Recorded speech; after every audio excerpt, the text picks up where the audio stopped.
Are you ready? Can crush us. It don't really get no better than this. The podcast that you're looking for if you're really heavy into wrestling. Hosted by the Mark. Energy that's so amazing. Gotta keep it entertaining. Rep the Can Crusher Nation. Yeah, you know what's going down in the ring. Lights out when you hit a ding ding. Knock 'em out like boom bada bing. Hold it down, you can crown me the king. Got a shout out to the Miz and Duke the Dumpster. We choke slamming everybody. Power driving, hit 'em with a face buster. Yeah, this the show you need and it ain't no need for waiting. Mark, hold it down for the Can Crusher Nation. All about wrestling and keep it entertaining. Can Crushers Wrestling Podcast. Time to break 'em, let's go. Yeah, Can Crushers. Yeah, Can Crushers. Let's go. Hey, Can Crusher fans, Brock's Boulder. Listen, stay tuned for the best podcast, maybe the second best behind mine. Can Crusher podcast coming right at you.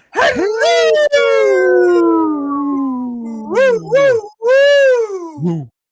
Welcome to Can Crushers Wrestling Podcast. That's Sir Michael Jenks. I'm Mark the Mark. And Jenksy, before anything wrestling, our weather is back, my fine friend.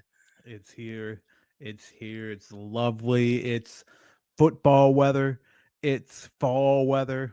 It's fat guy weather to those that celebrate up in these parts unknown. It's fantastic out.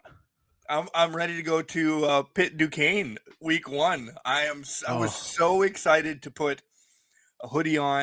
And I'm like, well, which one am I going to have? Which one am I going to wear? Do I wear my pink one? But I have other thoughts for the pink one this weekend.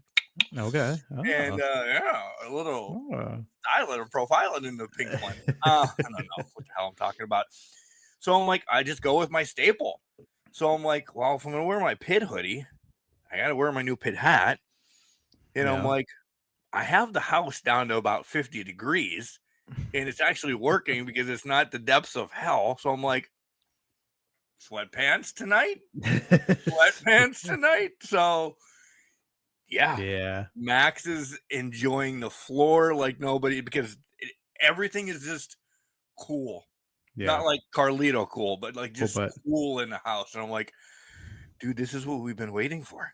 Yeah. It's so beautiful out. I threw on a long sleeve shirt to go to work today. And then I'm like, I'm going to regret this in 8 hours. I'm going to take it off and put actually polo back on. And I did, because when I got out of work, I won't say I regret it. I wish I did have that quarter zip on, because I was like, it's a little chilly out here. I'd rather have the quarter zip on, sleeves down, relaxing, just chilling. Right. Getting my new lineup of beer that I have to drink.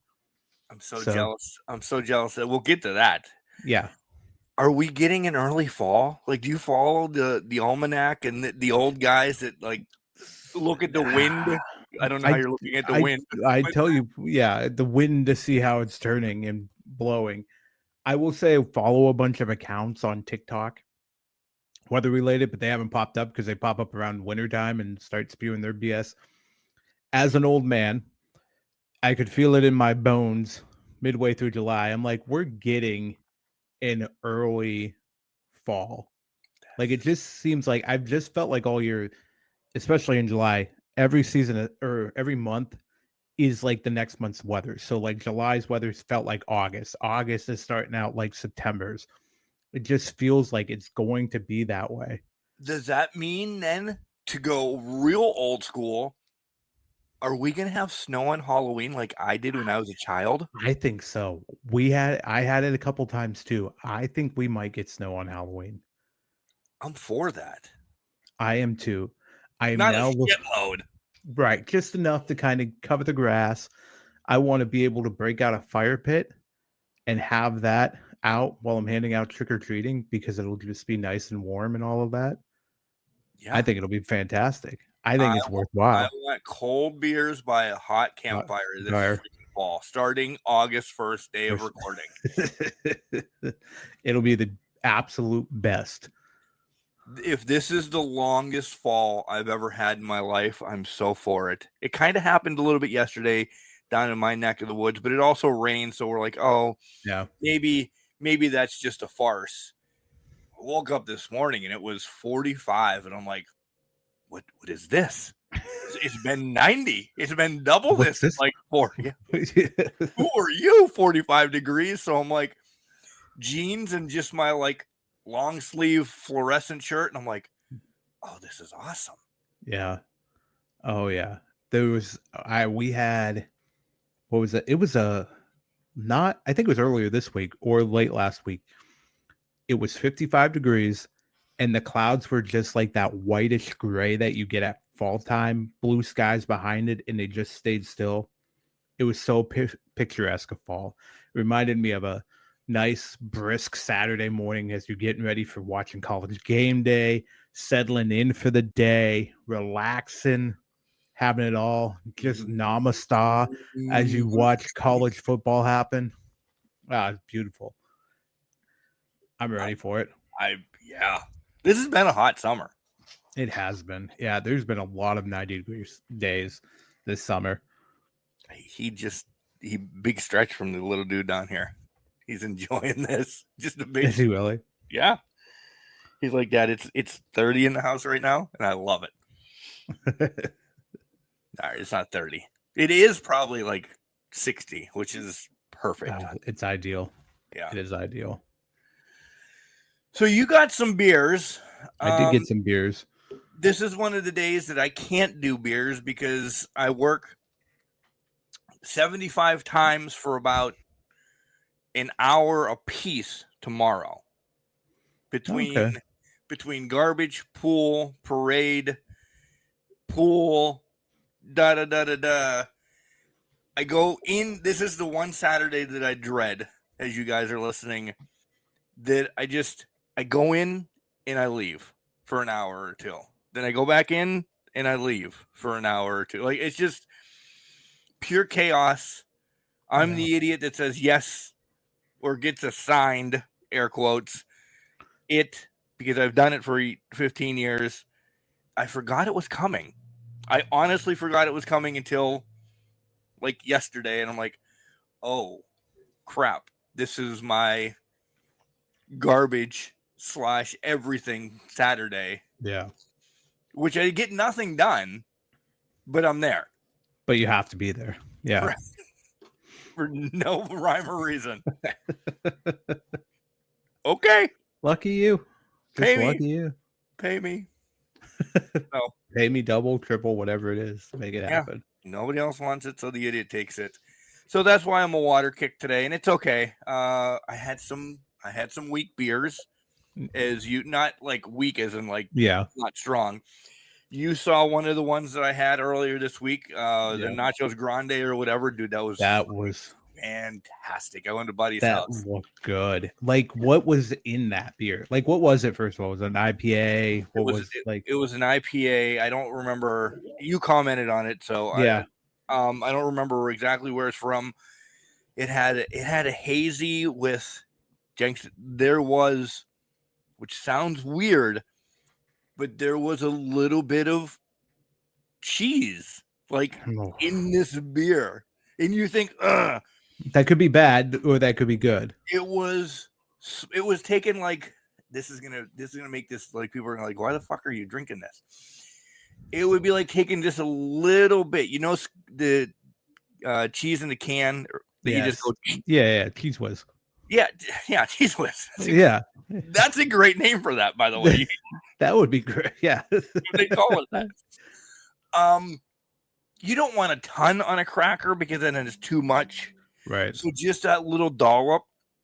It was just a little. You could just get that little dollop of a taste of Cheese Whiz, and you're like, oh yeah, it was absolutely delicious. I think I ranked it a 4.5. That's pretty good. I don't know if it was pretty fucking delicious. I don't think we have that up here. Now, is that? I don't know. I'm looking it up right now. Hoof-Hearted Brewing. That's interesting. Yeah, I don't know where he got it from, but it was like, hey, come to the garage and we got some beers to be drinking. And I'm like, we got some beers to be drinking, do we? Say no more. Yeah, I think I've had this one that you. Is this I ranked it a Ninja versus 4.25. Unicorn? Oh, now, yeah, I'm looking at it. Ninja versus Unicorn. I actually have, I think the regular one of that beer. This was a different beer, guys, but I've had that beer. I actually have the can downstairs because I thought it was pretty cool. I was keeping it. So Yeah, Hoof-Hearted Brewing. yeah, The IPA Imperial. It's a double, and it's called Helmet Nachos. It those are really good. was unbelievable. So I am technically 3 beers in already, as well as a shot in my coffee. Somebody Well, didn't today. so first of all, had the afternoon off. So I went, got new beer, came home. As I'm driving home, I'm getting this just enough of a whiff of a hop to be like, what is that smell? Like, I couldn't place it. I'm like, is that beer? What the fuck? I just thought something was happening on 8th Street, right? Because it goes away, comes back, whatever. Okay. So I get home. I go in my back.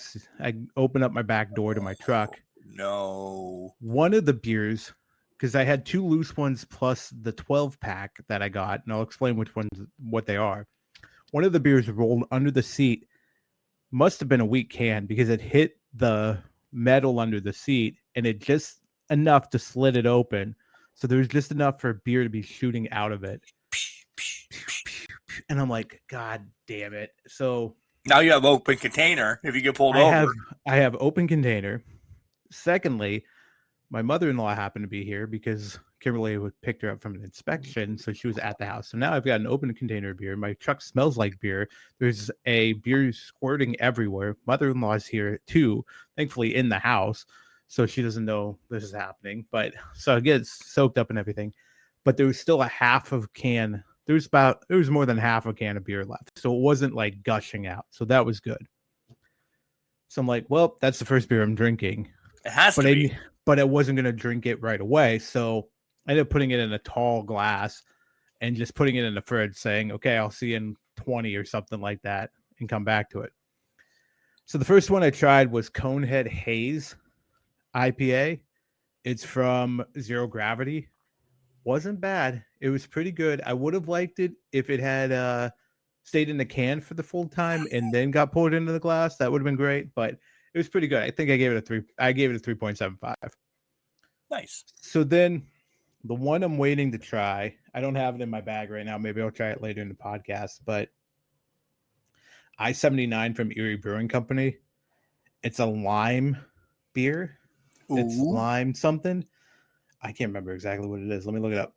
But I'm like, oh, well, this is interesting. I didn't want to buy a whole 4-pack, and then I saw they sold individual cans. I'm like, okay, that's how we're going to do this. So that's on tap at some point. What is it? Yeah, it's a lime cream ale. That sounds like lemon meringue, but lime meringue. Yeah, lime meringue pie. Yeah. So that could be good. Like key lime pie is actually probably the correct. Well, yeah, probably that makes more sense than whatever the fuck we were throwing together. But then, so I have that to try. I also bought a 12-pack of shandies from Market Garden, and if you guys have listened, I like my lemon shandy. Yep. I didn't realize there's 3 other shandies. So there was a ginger mule, berry palm, and the one I'm about to crack open, cherry limeade, which I'm kind of excited to try. Could be good, could be bad. The guy at the beer store said this tastes more like cherry. So if you like cherries, you're gonna like this one. So now, he said the ginger one was delicious, which I'm excited. The ginger one, it was very much like a ginger ale taste without the bite of it. And it was a shandy form. So that was pretty good. Berry palm was not bad. Okay. Pomegranate, blackberry. I'm all for those. I like that. All right. So we're going to try cherry limeade. So we'll see cherry popsicle juice with candied lime zest soda. Okay, you see that face? That pops maraschino. So here we go. It looks like a bubbly can. That's actually pretty good. Oh, yeah. I saw the eyes. When he took that first sip and it hit the palate, his eyes kind of like popped forward a little bit. Market Not Garden like kissing. cartoon character, like whoa, whoa, whoa, whoa, whoa. Yeah, Market Garden does not miss people. They don't. Just saying, if you're in Ohio or close to Ohio and you have a chance, get it. You muted yourself when you attempted to move your mic because that's just how you are. Now you've muted yourself. This is an awesome, amazing segment that we have all the time anymore. Jenks in the mic. And the mic usually wins. Running gag.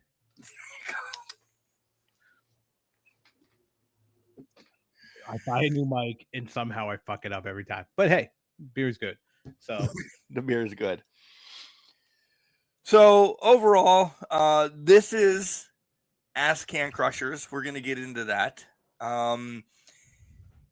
Hot topics, though. Do you have anything that you saw on pro wrestling this week or in the news that you want to talk about? I have to bring up Johnny Fast Car, Vince McMahon going about the same speed as his age as he runs into somebody else on a highway. What are you doing, Vince?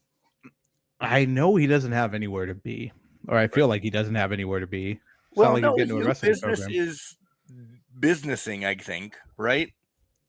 Maybe, but for you to speed 85 miles per hour, that's a little crazy. Then the ramrod somebody. And the ramrod somebody and have your tires shear off your car. Right. Little too much speed on that. Yeah. I mean, I don't know if he's feeling reckless or what, if he's going through trying to. I don't know what's going on. I hope if there is a point where he's trying to, that he's getting the help he needs for that. But at the same token, bro, just calm down. You are at an age where you should be probably going to speed limit and just thanking the Lord when you get home. Or just an idea, don't drive yourself. Right. So, right. I don't know. Call the family. Somebody will drive you. Hey, Tripp's had enough time this week to go down and stand next to Trump. So maybe he's got time to take you to an appointment or something, I assume. But maybe. Let me ask you this too, because I'm going to transition this. In your wildest dreams, did you ever think any superstar, let's go Triple H because he was there, would spit water, do his entrance, walking into a fucking presidential press conference type thing? R.I.P. Maybe Hogan doing the ear thing. I could get that, yeah. Or back in the day, see, I was going to say Warrior 2, at least like pumping up, but I think he would be a little bit too much. Yeah, he would be a little way too much. But spitting the water? Like, this is like important shit that you're doing worldwide. Not that WWE is not. We wouldn't be here without WWE, this, that, and the other thing podcast. You heard it all last week. But do you have to be in character when you're in like Washington and around dignitaries? I would assume not, but I also have to assume it was a special request from the president at that point. Trump's a spitter, so he wanted to see Triple H spit. I don't know. You brought this on, so Hey, you know what? I can't top that. You're Trump something else. So Jenks, I got new pens because you've heard how bitchy I've been about pens recently. Okay. Yeah. Bailey has too. We're very excited about it. Everybody has been hearing about my pens because they were on TikTok and somebody said these are great pens. I don't know what the hell they're called. They're very nice. There's a little fidget thing. The ball rolls on the clippy thing. They write like shit. And you know how I'm a big, like, I need a good pen to write, Sir Jenks, and they're just not. And they're not refillable. They're a one-time usage thing. I'm very disappointed in the old pen that I bought here. So I know this is enthralling to hear about pens, and Jenks is, fixing his mic, and he just put his headset down and he's bailing for some godforsaken reason. He just gave me not the finger, but the finger of like, hey, I'll be right back. So yeah, I bought pens off of TikTok and I don't like them, but they're already here, so I have to use them. So nonetheless, while Jenks goes away, we will take care of all sponsorships and everything, and then we'll dive right into Ask Can't Crush. Oh, Jenks is back. And I was gonna do the whole where we are, this, that, and the other thing, because I was done about my rant about my pens. I hope it was a good rant. I don't like them. Why? I don't know. Okay, I know you explained it. You can explain it to me later, but you've already explained it to the audience. Yeah. I don't. I like the fidget thing on them, but You just don't like the pen. Got it. I don't. It's not what I wanted. It's not what they promised. Buyer's remorse for like $3.99 for a pack of 12. So what did I expect? Yeah, I mean, at least you got 12 pens out of it, right? Which will be 12 that'll be donated, but they're probably going to work. Yeah, that's what I was saying. Yeah, they're probably going to work. So let's rack off where we are, this whole shit and caboodle, because I do have one. I do have one that I want to talk about. And knowing this as part of life, I guess,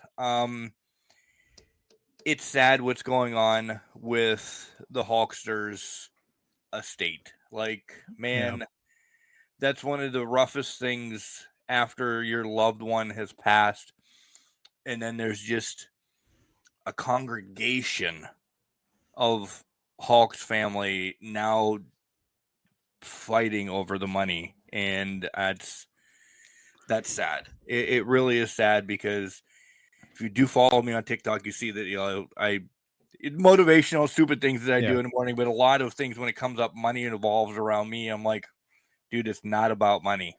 And right. I feel sad for Brooke and the brother and the exes and of what they're doing with his estate, and I feel bad for remembering Hulkster that way. Yeah, that's the unfortunate thing, is when you have a lot of money like that, everybody out of the woodwork's going to come out and try to claim their piece of it. Even if there was some guy you waved to and maybe had 3 seconds of a conversation with 3 times 10 years ago, they're just going to show up and expect a piece or a cut of the pie just to kind of get it so that they have it, because people are money hungry at their core. That is literally what it is. Anything for free. Anything for free. Give me it. Right? Yep. It's unfortunate. Like, just the man has been barely gone a week, and now you just see the thieves and the panders and the hoodwinks and everybody just popping up in that. It's just sad to see it come out. I think there's been some that have said, some have turned away the will, said they're not a part of it, they don't want anything to do with it, but overwhelmingly it's a lot of just trying to get a cut. To get a cut. Basically. Yeah. Yeah. And they couldn't have given 2 shits to begin with. No. And some have said they haven't talked to him in years, and shame on her. Mm-hmm. Shame on her. Yeah. So, parade tomorrow. So now I'm getting a phone call. Text. How much should I spend on candy? I said $75. I'm not paying for it. It's coming out of budget. Oh, well, then that's fine. Yeah. 100. Why not? Give yourself something to eat while you're driving around. I was gonna say that, but I really don't know what it is. It's just the new secretary is like, how much should I spend? I'm like, $75. That should be enough. Yeah, you get out, you run out. Who the hell cares? Yeah. At that point, At the end. Fuck them. Why are they at the end? Right? Get it at the beginning of the parade. You'll get candy there. Oh, I'm an asshole. So let's pay our bills, by the way, and then let's get into Ask Can Crushers. We got a few good questions, I imagine, in here. So, Jenks, you know what? What? Down in the show notes, there is a WWE affiliate code that if you're looking for the new Becky shirt or the new Rhea shirt or this, that, or the other, you click on that. You know you want that shirt anyway. Click on that, and it will help the show by whatever you're spending, and you may get a discount too. We're very transparent. We're not guaranteeing it or anything, but I've bought stuff off of it where I got a discount on said shirt. But the next item that I got, I didn't get anything. But I knew going in that, hey, I'm going to use our affiliate code to buy something so we get some kickback. If you're going to do that, use ours and help us out. Absolutely. Or, you can also buy our merch that we have on CrowdMade. It's out there. We have tees, we have hoodies, we have anything you can imagine. Just think of it. It's out on crowdmade.com. Search Can Crushers. Buy our merch, support the show. You'll love it. It's comfortable. I enjoy wearing it all the time. Shame on me. I haven't checked to see if the new stuff was. We've had the new logo for 2 months now. I don't know if I went. I guess I'm proved yet. I'll do it. I am the researcher of this podcast during the show. So let me see here. It should be. It should be. If not, maybe I should check the emails. There's probably something wrong with it at that because point. I checked the emails all week for Ask Can Crushers, and even last week, it's got to be in the spam. It's got to be in the spam. If they'll just be up for the love of God. Well, this one said there's nothing out here. So let's see. Okay. Okay. It is what it is. There's nothing out there. It's just got to be the old. There was 2 that came up, so it looks like it's just the old stuff right now. Okay, so I have to reach back out to him and say, what the hell are you doing, CrowdMade? It's been long enough now. Yeah. You're going on 6 months of marriage, and that's when I essentially did. It's not that long, but you know what I mean. Yeah. Yeah. Matt so even rolled his eyes at me. He's like, Dad, you're really dropping the fucking ball on this. The important thing, there's 2 Can Crusher Wrestling podcasts when you search. One of them has our merchandise on it. The other does not. So if you see something that says there's 0 things in this category, look for the other one. Spammed by CrowdMade? Either we got spammed by CrowdMade or they're creating a separate thing for our new stuff. Maybe. But okay.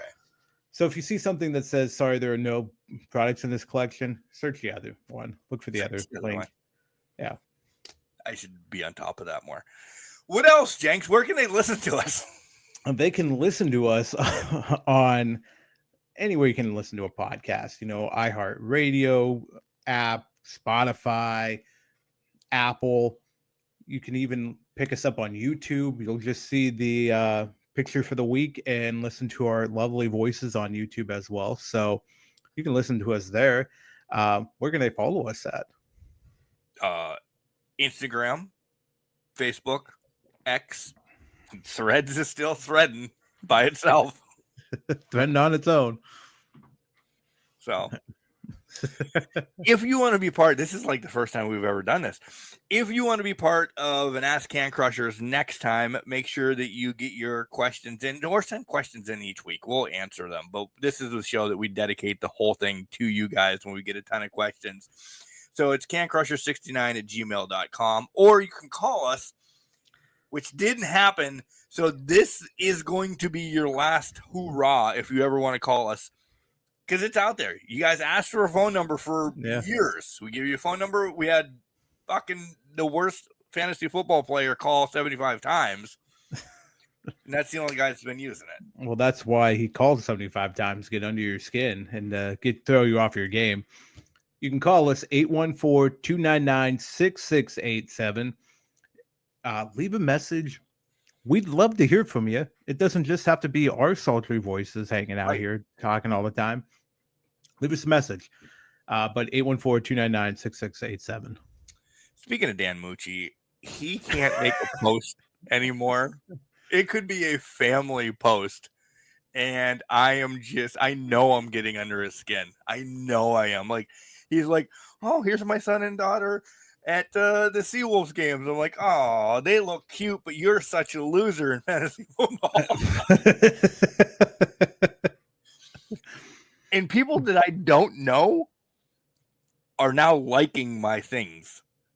They're waiting for me to, and I don't know if they just are along for the ride. I think they are at this point. Yeah. We have cultivated a rivalry here that transcends the fantasy football and podcast at this point. So we need to meet week 1 and then wrap it back up in the Super Bowl. That's how I want this fantasy football. I'm manifesting that for this year. I'm only manifesting week 1 game between you two, and then everybody else, and then I get to the championship game. That's what I'm manifesting. Or I beat you. You guys get a deep playoff game. I don't care if you guys play in the playoffs. Eliminated like WrestleMania 4. Yeah. And then here I am, just walking through unscathed in the finals. That would be you. That would be fantastic. Are you ready, sir? I am. Fucked around for long enough.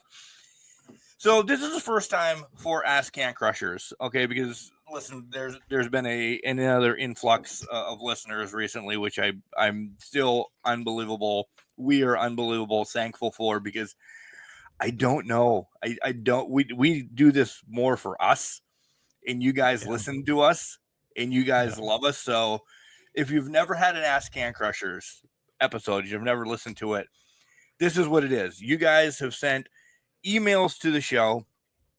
I copy and paste them, and I throw them on my notes on my computer.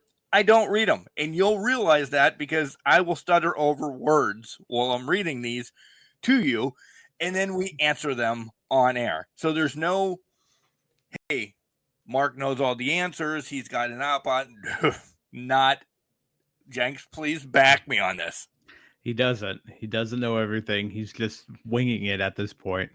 Yeah. Just bringing it in, throwing it towards me, and we find out together. And this is how it goes. So we are ready to rock and roll. Do you have one for today? Did you get enough? Did not get one right now. I didn't bring one to the table either. So that's okay. It's all fans. And then don't forget, we're also going to have our SummerSlam predictions in the next segment. We got a filled show today. Packed show. We do. Packed show. And it's got to almost be quick because real time, I have to be out of the house by, say, 9:15, 9:30 to get Mr. Sleepyhead out of Ridgeway because we have fireworks tonight. And if that doesn't happen, that he's in his Jeep going for a ride to get his dilly bar, the house is destroyed. Yeah. Because so we got to protect right over top of the house. We got to protect Max at all costs. Yeah. Let's make it happen. We got this. We can do this. Fire it in. Yeah.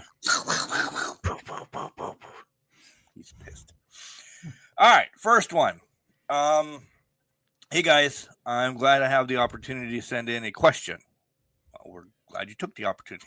See, I also get my own. He gives his own commentary, so good luck. I love collecting wrestling figures and would love to own as many as I can. I just started last year. Ooh. Did you guys collect them or still? And what is your favorite figure? Thanks for taking my question, Tyler. Wow. Tyler. I want to know which ones you have. Like, did you go back to the old LJNs, which that's when I started. The very first ones that came out. The Hulkster that we saw all week, that we talked about Hillbilly Jim last week. Yep. Did you see the new line of LJNs that are coming out? I did. I don't know about Logan Paul, but most of them look pretty good. So they do. The downfall, Tyler, and I'll have to keep looking at the notes or I'll forget your name, sir. I have stopped collecting wrestling figures because I have way too much other stuff. But when I was a child, I had 9/10 of the LJN line. There was only a couple ones that I didn't get. And then if you want to go into the Hasbro ones that, you were talking about the Macho Crunch or the Hogan Squeeze. I had a hell of a ton of those. And then they went to the Mattels. And that's where, long story short, me and best friend, once we would close his pizzeria that his family owned, would go, because where I live, you can't get them. So we would have to go to a Walmart that was open 24 hours a day on a school night while we were both either juniors or seniors. We would drive to a town called Clearfield, and we knew when the Walmart truck would come in. And we had gone so many Tuesday nights that the people were like, the wrestling figures are right there. They would let us open the boxes, different days, different times. And we're like, okay, we're looking for Razor or we're looking for Diesel. And most of the time you would get a box that would have 2 Razors, 2 Diesels. We'd both be happy. Lo and behold, one night, and I use Razor because it actually was Razor. I'm a Razor fan, Razor Ramon. But he was bigger. He dressed like him, this, that, and the other thing. The box only had 1 Razor in it. And we decided to have a wrestling match in Walmart to see who got that Razor Ramon. He got the Razor Ramon that night, but we would be coming back from Walmart's at 1, 2 o'clock in the morning to go to school the next day, or late to school, at least the next day, because we had to. So yes, I collected. Why I stopped is, like I said, I have way too much stuff. I really do. And then back in the day, they were $5-10. Yeah. Now they're, oh my God. I want 20. Yeah. I will buy, like, if a new Wardlow one comes out or a new Brit one comes out, or, something special that I really want, I will buy one here and there.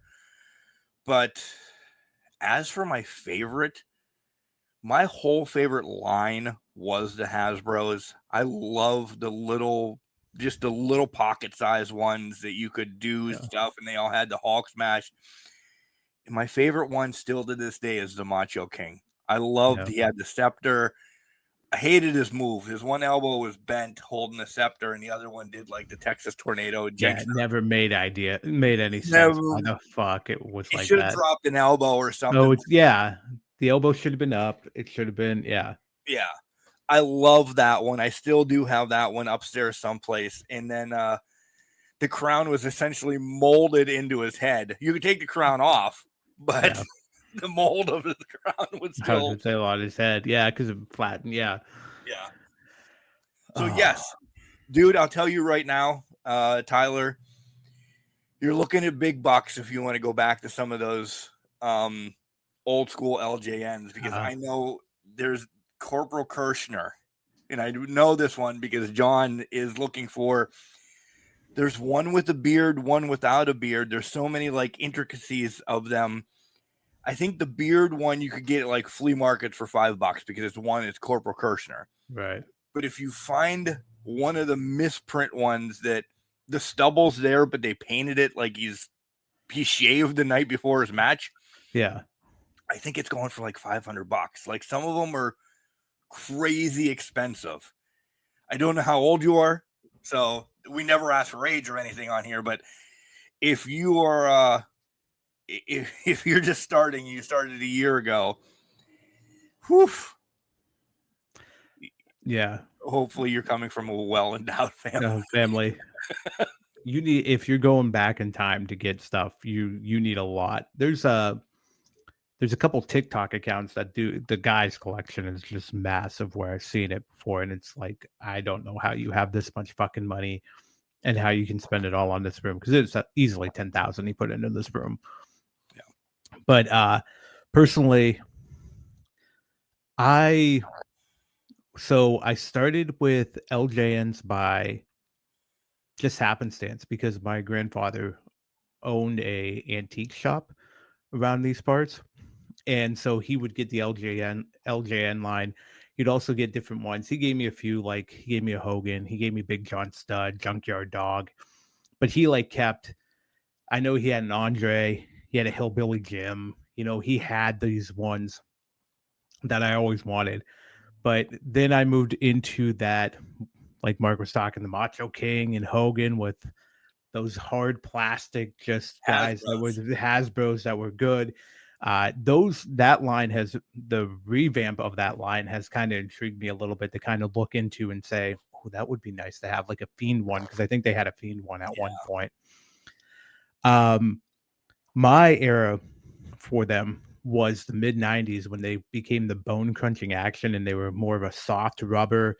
Yes. You heard the bones crunching when you pulled on a joint, but I loved playing with my wrestlers, and that was the line I loved the most playing with, was that just Bret Hart. I think they were the Mattel ones. They might have been the Mattel ones. I couldn't remember, but all I remember is KB Toys going and buying these ones and beating the shit out of them. I remember buying Vader and beating the shit out of Vader for however long. But my favorite one from that line and overall was always the Bret Hart line of that, because for some reason he moved just right. So he sold everything great when he had a match or something when I was playing with them. But, it was, I got into a little bit of the more hard plastic, more early 2000s, just buying those ones up and that. I would consider the LJN line again just to see what it would be. But my focus right now, and I have most of them down in a bin in the basement of my wrestlers and rings and all of that stuff. I think I bought a lot of Funko Pops too. Not exactly action figures. Well, see, but I was going to spin this for Tyler. Yeah. Do you consider Funko Pop? Because that's a line that in recent years, I'm like, I really like them. That I have a Roman Reigns one and a Bryan Danielson one, Dana Bryan, whatever the hell you want to call them. And that's where you can go to like these knockoff places, and then they have the Iron Sheik for like $5 to $1 million. But like you could buy a lot of them. Yeah.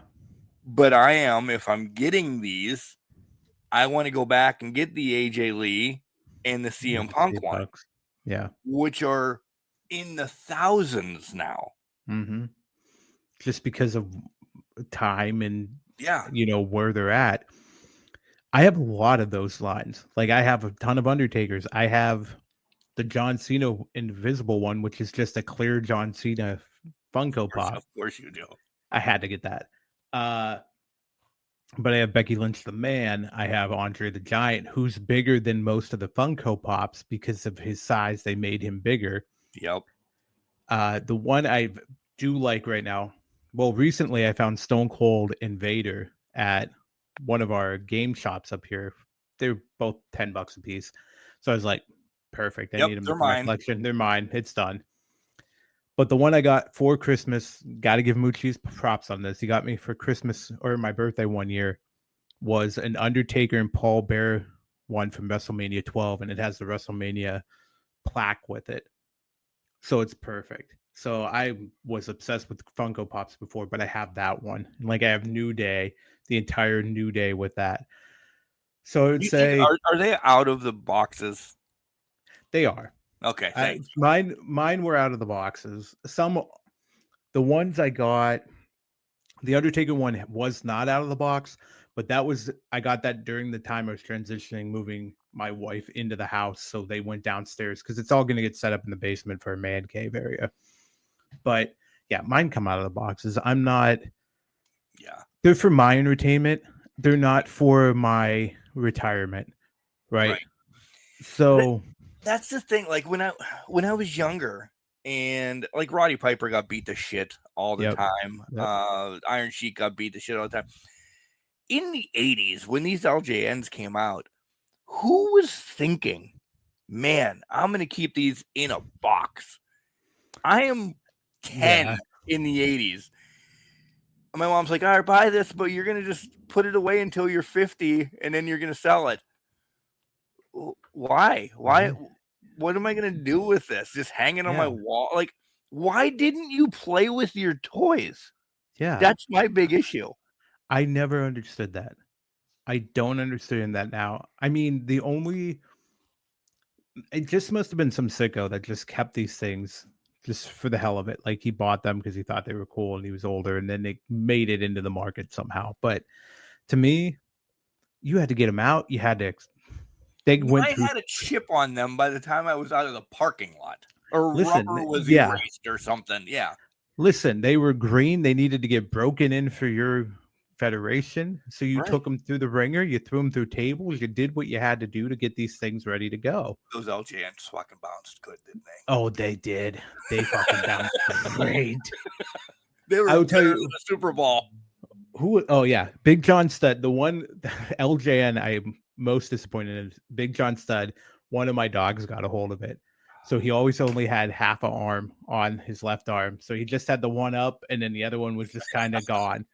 So I was like, that sucked, but okay, whatever. But that was a great question. I love that.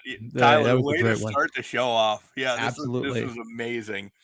I'm interested in Tyler's collection. I know. If he can email back or call in. Take a picture or whatever it is, send it to us so that we can see what this collection is and what he has so far. I mean, you're a year in. I mean, again, I was joking about the money. Not joking about the money, but if you have 25 in that year, or if you are blowing us out of the water, but yeah. I want to know what you have.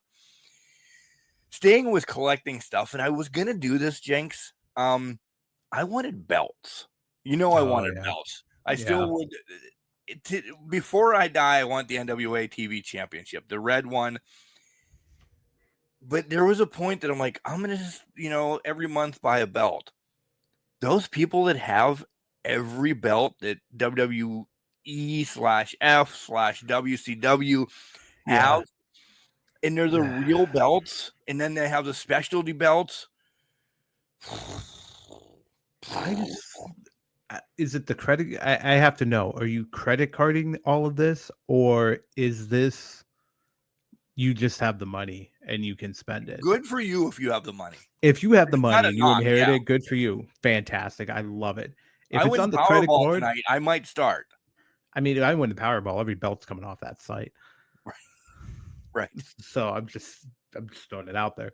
And Can Collectors is moving to a different location.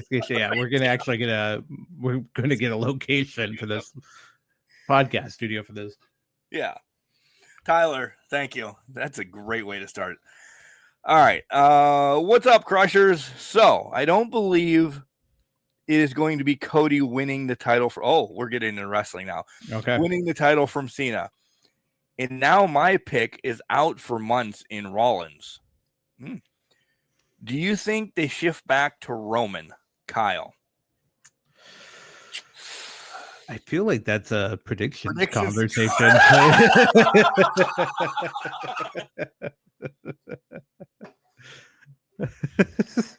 Kyle, your question was probably meant for last week when we shifted hardcore because the Hawks are past and we just completely did that. But we do have predictions coming up. I don't think it was going to be Rollins with this title ever. So I'll leave it at that. Yeah, that's fair. That's fair. We're throwing Kyle right under the bus. Yeah. I feel like the focus was a Raw championship this entire time. For Rollins. Yeah. Yeah. And that's them establishing his title as this World Heavyweight Championship. Right. Yeah. Believe that. Because I think he would have cashed in prior to getting hurt on Cena.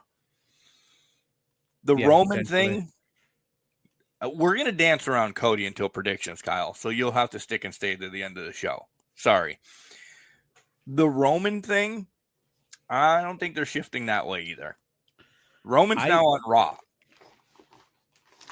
Roman is doing his own thing. He's not sniffing a title at any point in time. Anytime soon. Yeah.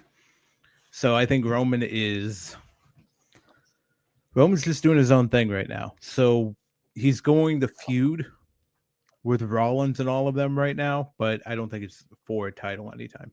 Not for that WWE title. Yeah. Sorry, Kyle. We'll talk about Cody in about an hour. Probably. Something like that. Yeah. Okay. Oh, we're on number 4. Which one is that? Oh, this is just regular lemon shandy. Oh, okay. Yeah, it's good. Okay, it's good. It's a favorite one. This is a favorite one. Kyle, we'll revert back to you. We'll make sure we bring you up your name again. Hi, guys. I have never wrote to a show before. I think it's cool you guys allow us to send in questions. A couple other ones I listen to never take the time to. Whoa. We're not getting shade here. I'm a big fan of factions and have watched old stuff like the Horsemen. Oh, geez, we're old, Jenks, by the way. If the Horsemen's old stuff, we're old. Do you think you could pick a different faction and tell me new wrestlers? Oh, we've done something like this before that would be in the faction now. Hope you answer this on air, Cole. So he wants us. Do you think you could both pick a different faction? Okay, so we'll throw the Horsemen out. I believe we've done this a couple times. Yeah, I think so. And he brought up the Horsemen, so we won't use the Horsemen. I will say you pick first then. Okay, so you pick a faction. We're picking a faction and then getting new people in it, right? Yeah. Okay. Yeah. And then whatever you take, we're going to continue beating this dead horse of the Horsemen. If you say I'm taking Horsemen and you take those 4 wrestlers, I can't have anyone. I'm changing Cole's rules all of a sudden to Can't Crusher rules. Yeah. I can't put any of those people in my faction. But we're not using Horsemen, so you have to take others. Okay. And we're keeping this factions throughout history, not current. Sure. Because he said he loves factions. Okay, I'll pick my faction now, and then you pick yours, and then we can come back because I got to think about this. But I'm going to take Evolution off the board. Okay, that's really good because I could go with that one. Oh, I'm going to be a real douchebag. Oh, okay. I'm going to take the Dangerous Alliance. Oh. Okay. Because you can... I'll explain later. So now you're going to get about 5 minutes of silence as we think of who we're going to put in the new Evolution, in the new Dangerous Alliance.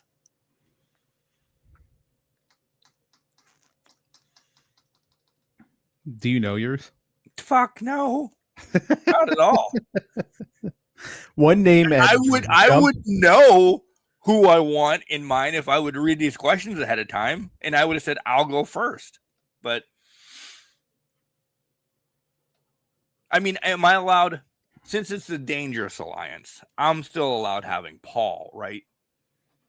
Yeah, I don't think it wouldn't be the Dangerous Alliance without Paul. Yeah. Okay. I think you keep Paul. Okay. And I think it's open to any promotion. That's what I'm thinking. He said tell me new wrestlers that would be in the faction. Oh, he just messed up his mic again. Can you hear me now? Yeah. Okay. You're working for I punched it. Yeah, I punched it. So, I need a big guy. Lance Archer probably is going to be on your board then.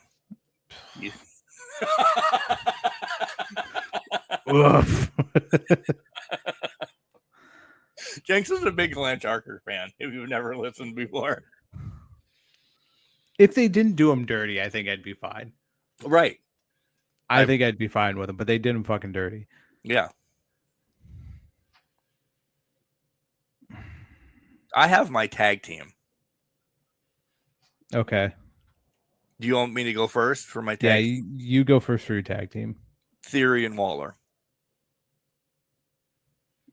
Oh, I buy that. That makes total sense. Yeah. That They makes slide right absolute in sense. with they slide right in. They're perfect with Paul. Yeah. Are we I would going with agree with 4 that. people, or you want to go more? You can go more if you want. I mean, Dangerous Alliance had what, 6? Yeah.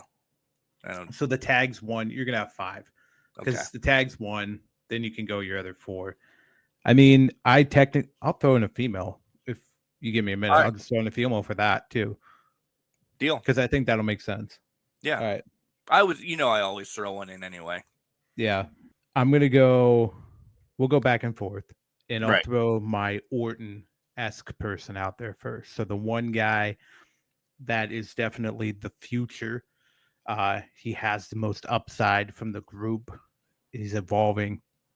I gotta go Kyle Fletcher at this point. I think Kyle Fletcher is the future of it all. I think he's phenomenally talented. Looks fucking like a young Randy Orton. New champ. It's as sadistic as Orton was back then too. Yeah. I mean, I could make the argument this match against Dustin was Randy's match versus Mick Foley at Backlash. You know, you can make the argument there for mid-card title. So I'll go Kyle Fletcher on that one. I'm going to take my female now because I don't want you to take her, and if you do, I would be mad because I think she fits because she could be straight and narrow, but she can also have that snapping ability.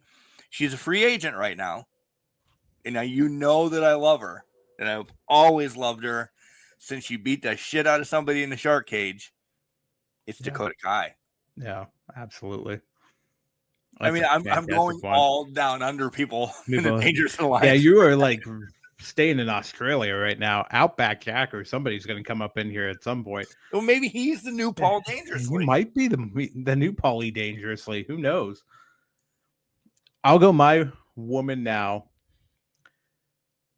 I got to keep this very obvious, I feel like, because if you're going to have evolution, you have to have, you could go with a female that's just an up and comer.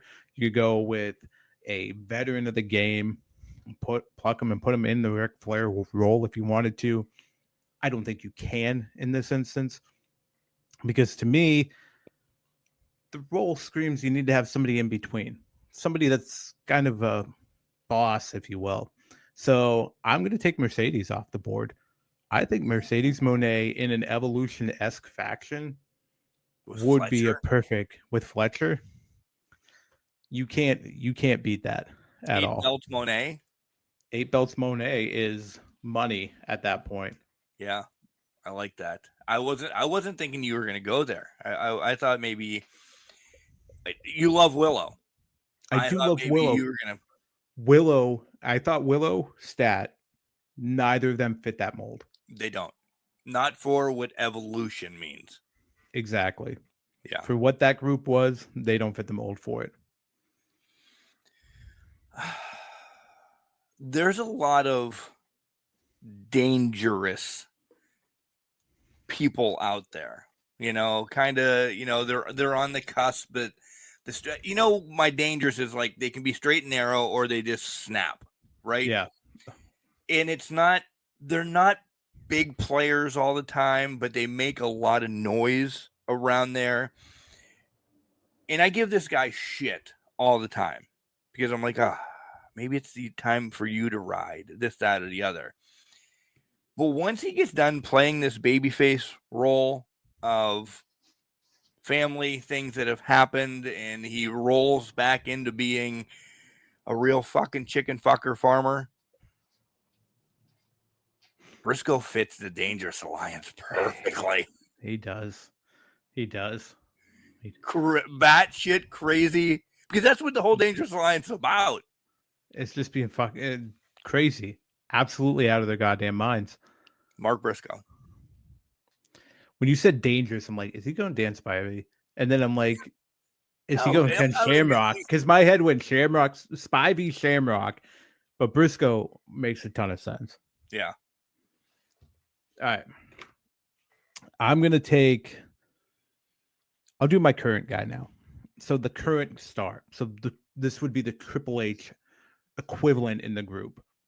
Who is this? Who fits this mold? Who would dress the part, walk the walk, talk the talk? It should be blatantly obvious. And I'm picking very low hanging fruit with this one. It's MJF. Yeah. It's your Triple B. I mean, this is the epitome of evolution. He runs his mouth a little too much for what evolution is, but with the right mentor, he can wrangle that in and be in the right frame of mind. I'm going to pick my sexy pick now. No. Okay. My sexy pick. Wow. Because he's had a career prior. He's had some turmoil, but he can always bring it back. He could be your U.S. champ, a TNT champ, the mid-card champ. Has done crazy shit. Great looking guy. I still have a man crush on him. Sammy Guevara. Yeah. He needs to snap. I am completely heels is what I'm doing. Yeah. So Sammy's really got to fucking turn. But I think with the leadership of Paul, he can get the getting. I got that completely stunning agree. Steve Austin look that he's Steve when he had hair and he was done. Steve was handsome. Yep. That's Great Sammy. technician. Yeah, I agree. Okay. I'm not writing mine down, by the way. I wrote mine down because I had to workshop what I was doing over here because I went through lists of names. All right. I'm going to go with the heavy, the muscle, the Batista of the group, if you will. This gentleman can be a freak of nature. He is overly strong, diabolically portrayed. I mean, he's just a big guy that can throw people around, dominate the scene, and has dominated NXT. I gotta go Oba Femi in this role. I love that. Oba has to be that person. I went between Hobbs and Oba. Hobbs is coming back for me now. They booked him right for the past 6 months, but Oba has been just a dominant force for the past year or so. It's the perfect role for Batista. He's perfect in that Batista role. Do you have one more then? So we both have one more? I have one more, yeah. Okay. I added Mercedes to even out the line. Okay. My big guy is going to be who I wish was more on TV, and he would make perfect sense in this as well. Yeah. And that was instantly my thought was you throw him with Paul, you do a symphony, and it's Wardlow. Yeah. I almost stole him. Wardlow made my list too. But then I was also like, MJF and Wardlow, let's not do that again. We did that. We've done that before we moved on. Right. So my last spot's the mentor spot. The Ric Flair, the group portrayed it. I don't think anybody right now, active wrestling, can play that role quite right. I would agree. So I had to figure out who would be the best one. And honestly, I could pick Ric Flair, but Ric Flair's got his own things going on right now. And he probably need to stay away from a ring for a while. But I do think we need to have... Yeah. We need to have we need to have the heart of evolution needs to be there. Somebody needs to be there in part to guide these youngsters to where they need to be the appropriate evolution of that. There's only one person that could be. And even though he's sitting behind the desk most of the time, Trips is the ideal man for this role. Triple H mentoring these people would be something would be one of the greatest factions of all time. And agreed. I think you have to go that route. So agreed. All right, so to break it down again, my new Dangerous Alliance, still managed by Paulie Dangerously. My tag team, because they had tag team, is Austin and Waller. My woman is Dakota Kai. Sammy Guevara as Stunning Steve Austin. Briscoe is kind of just the crazy guy, maybe a la the Rick Rude that could do whatever. And then my big guy, the essentially who all these are going to push for and be the catalyst of the Dangerous Alliance, would be Wardlow to get him to the top. Everybody else would be, I'm not saying mid-card, because Waller and Austin would clearly be tag team champions. Dakota would be woman. And they'd all be champions, but Wardlow is the meat and potatoes of this whole thing. Absolutely. So then for mine, the evolution, the new evolution would be your Triple H role would be portrayed by MJF. The Orton of this group would be Kyle Fletcher, vicious as all hell, along with what Orton brought to the table. The strong is Oba Femi. Oba is going to dominate. He's going to be the person to run through the roster at some point, a la what Batista did. Mercedes is the woman of the group, fits it perfectly. 8 belts Monet is running wild. She is exactly what Evolution needs and is the epitome of.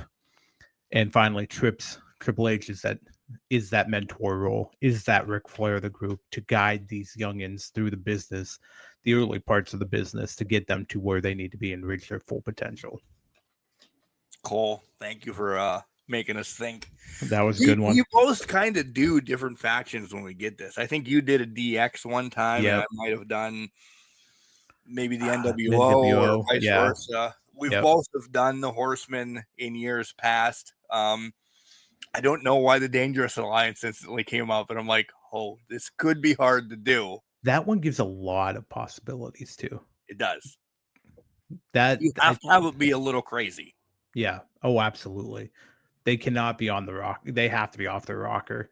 Yeah. Something's just quite not right in that head. Yeah. Absolutely. Great job, Cole. Great job. I scanned down so I know this name. Okay. I have been waiting for this, and it is my mid-year question. Who are the pillars of AEW and WWE? Mark dropped the fucking ball in last year's year-end show. Kidding. Keep crushing it, man. Drake. This fucker has been somebody that consistently asks us this. He does. And he does. And again, this is where editing will come into play, because I wish I would know these questions ahead of time, Jenks, to say, oh, I know mine right now. No, yeah. But it doesn't happen this way. So Drake always brings this up, and it usually is year end, but we had some things going on year end that, you know, I don't know. I know we didn't do an Ask Can Crushers. This is the first one of this year. Right. So he's sliding it in mid-year, and it has probably changed dramatically over the last 6 months, 8 months to a year, without a doubt. Are we doing men strictly, or are we doing both? This is going to be a long question. Yeah. Do we want to work together? We can work together. It's going to be rough working together. I mean, we can be on the same page. I think we're on the same. I think we can be on the same page very easily with some of these. Yeah. Like in AEW, one of the pillars is the world champion right now. Without a doubt, it's Hangman. Yeah. I think I'll throw out the 4 names I thought of instantly, and you tell me if there's anything different. Okay. Hangman, Swerve. Yep. MJF. Without a doubt. Ospreay. This is where we... In Will. And Will, yeah. Ospreay. Yeah. Yeah. I would. You've brought up his name before. You have him leading your pack, essentially.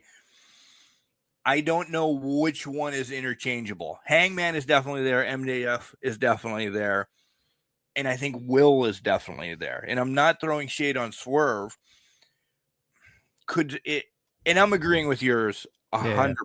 But we know that Fletcher is the 5th pillar, essentially, right now, right? Right. Well, and that brings up an interesting conversation, because Fletcher is, but I think also Takeshita is the 6th or 5th. Right. Those two are literally right there waiting to change out with one of the other two. Right. And who's it going to be? Is it going? Listen, do I think it's going to be MJF anytime soon? No. He's AEW built around. Yeah. A la Hangman too. So it would be Swerve and Ospreay that could be pulled a little bit, and the other two. Yeah. And I mean, let's play the injury game. Ospreay, yeah, he's only out till Forbidden Door right now, but right, the potential is there that he could be out longer. So does that move him down the list and bring somebody else in? Absolutely. That opens the door for somebody to step up and be in that slot. Yeah. For Swerve, I think he's feuding with Okada, so he does not get a drop off at this point. No, not at all. So they have 4 strong pillars. Even with Will's injury, 4 strong with 2 mega supporting in their back pocket if anything happens. Absolutely. Because if Will drops off, I think it's Fletcher that slides in because the match styles are exactly the same. Oh, 100%. If it's Swerve that drops off, Takeshita, well, I guess Takeshita could be the same as Fletcher as well. If Swerve would drop off, he's kind of on the same style to me as all of them, but just with stronger moveset. Yeah, 100%. The one thing with Fletcher is him and Will came up together in United Empire Will took him under his wing, so they're going to be identical. Yeah, interchangeable pieces at some capacity. Yes. Stick with AEW. Let's do the women there then, since we rattled that off real quick. Without a doubt, Tony. Mm-hmm. Without a doubt. Then it kind of gets to me because Monet, but how long she's there? Yeah, I mean, if we go current state, Monet is 2. Right. Now. Right. I mean, because we can play that game too. We can project that she's probably going to leave in 2 years or 1 year, whatever it is now, 1.5. Or we can play the game she's there for life. You kind of have to say, okay, she's here now. So technically, I would say Tony and Monet are your 1 and 2 without a doubt. 1 and 2 right now. Yeah. Yeah. Nobody's knocking them off. No. I'm going to piggyback yours since she's now back from injury. And you see the push a little bit. I think Willow is going to. She's maybe 4. Yeah. With a 3. It was really easy. And they have her because I want to give her a shout out because she's still young and she still, I think, is going to be a pillar. I think Julia's still going to be a big part of this. I really do. But now they got her in this group, essentially. Yeah. So she could be 5. I'm looking for that number 3. Is it Stat? You'll probably fight and say, yeah, because she is taking over the Brit. Not persona, but where Brit was. She can be that match for you all the time. I don't know. I think she fell off a little bit. What do you got? I'm going to fight for Stat because I think Stat and Willow, they're predominantly the other 2 women showed on every show. Yeah. They're, no matter what it is, plug and play. They'll face whoever. You need Megan Bain to look good. Let me throw Stat at her. You need this person to look good. Let's throw Stat at her. You need Monet to step up and bring it. Throw Stat at her. Willow brings that dangerous side to that soft personality that positivity personality that she comes with, that upbeat music. She brings a dark side to it. And the fans react to her and Stat every single time. If you watched Collision last night, Stat was celebrating a victory. Willow came out and the tension was palpable. They're doing that for only the women that are in focus for them, that are important for them to do that. You're not seeing that with Tekla or Julia at some capacity. Yes, they're getting spots on TV, but they're not getting that interaction point. They're not getting that time, that extra time outside of just matches and that.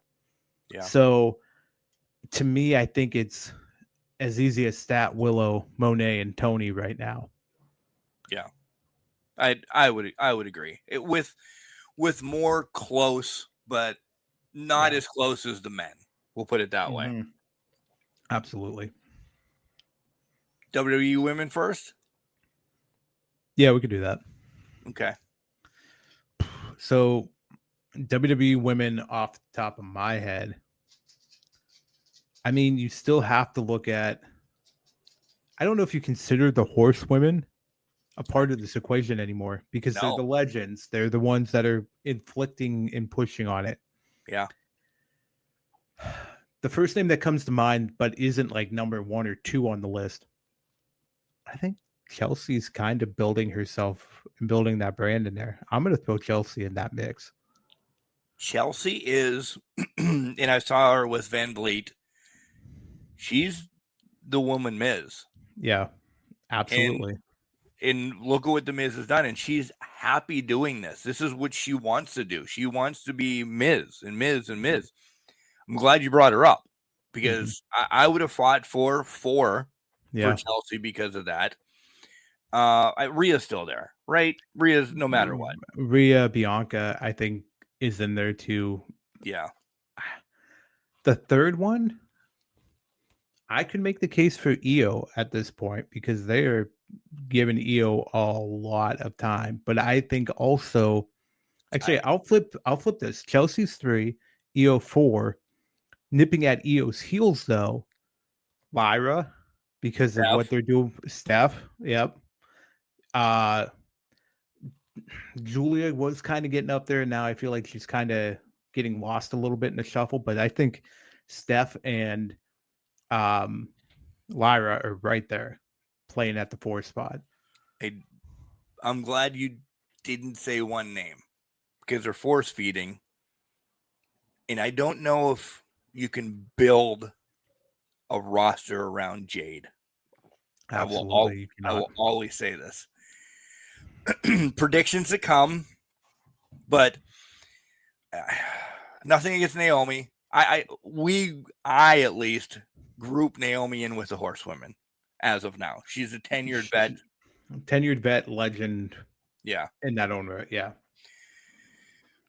probably December. I would have said Tiffy, but I don't know. Tiffy, I love Tiffy, but Tiffy's fallen off a little bit. I don't think they've done well on this title run with Tiffy.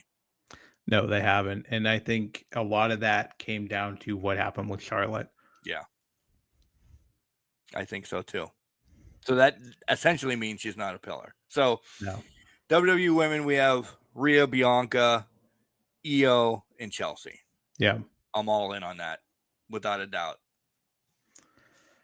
The men are different. This is because I think we still have older as the pillars for the men compared to a Theory or a Waller. And I'm just using them because they're young, but they're not. Well, that's it. The men are basically deadlocked because the older generation is still here. It is who it is, right? Yeah. It's Seth. It's Cody. Roman, Cody. And what are we going to go with for? Orton? I don't know. I think you can't get past Orton at that point. Yeah. When you threw Seth first, I actually thought you were going to go Orton first. Like Orton, Roman 1-2, flip-flop them however you want.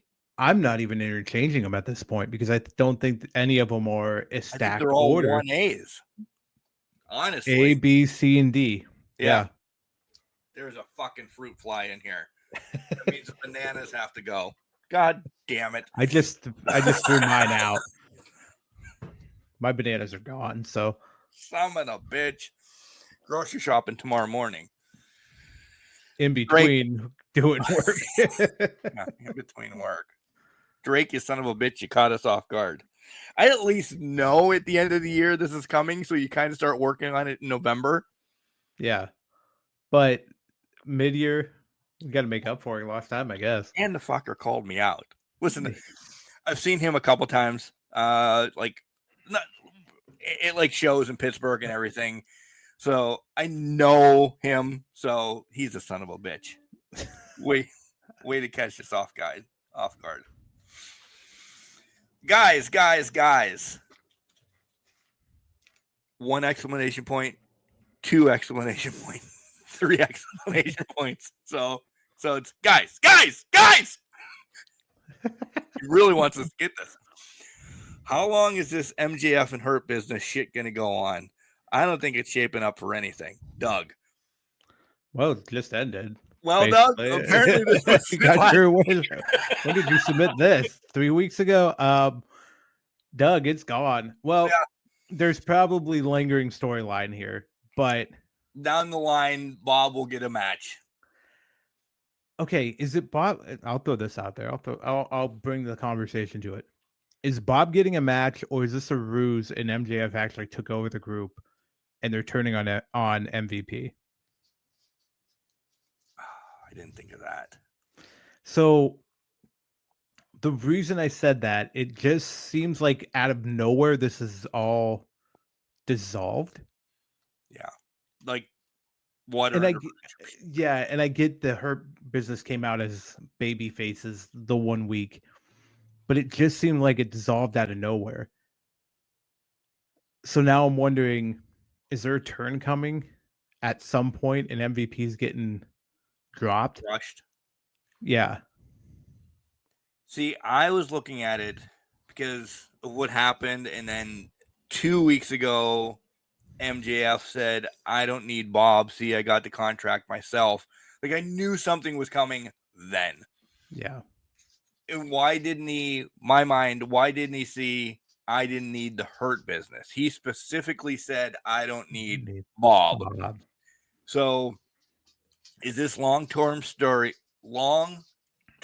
storytelling, hi Max, that in 6 to 8 months or whenever MJF has this title, Bob gets a match because he helped him with the air quotes at one point?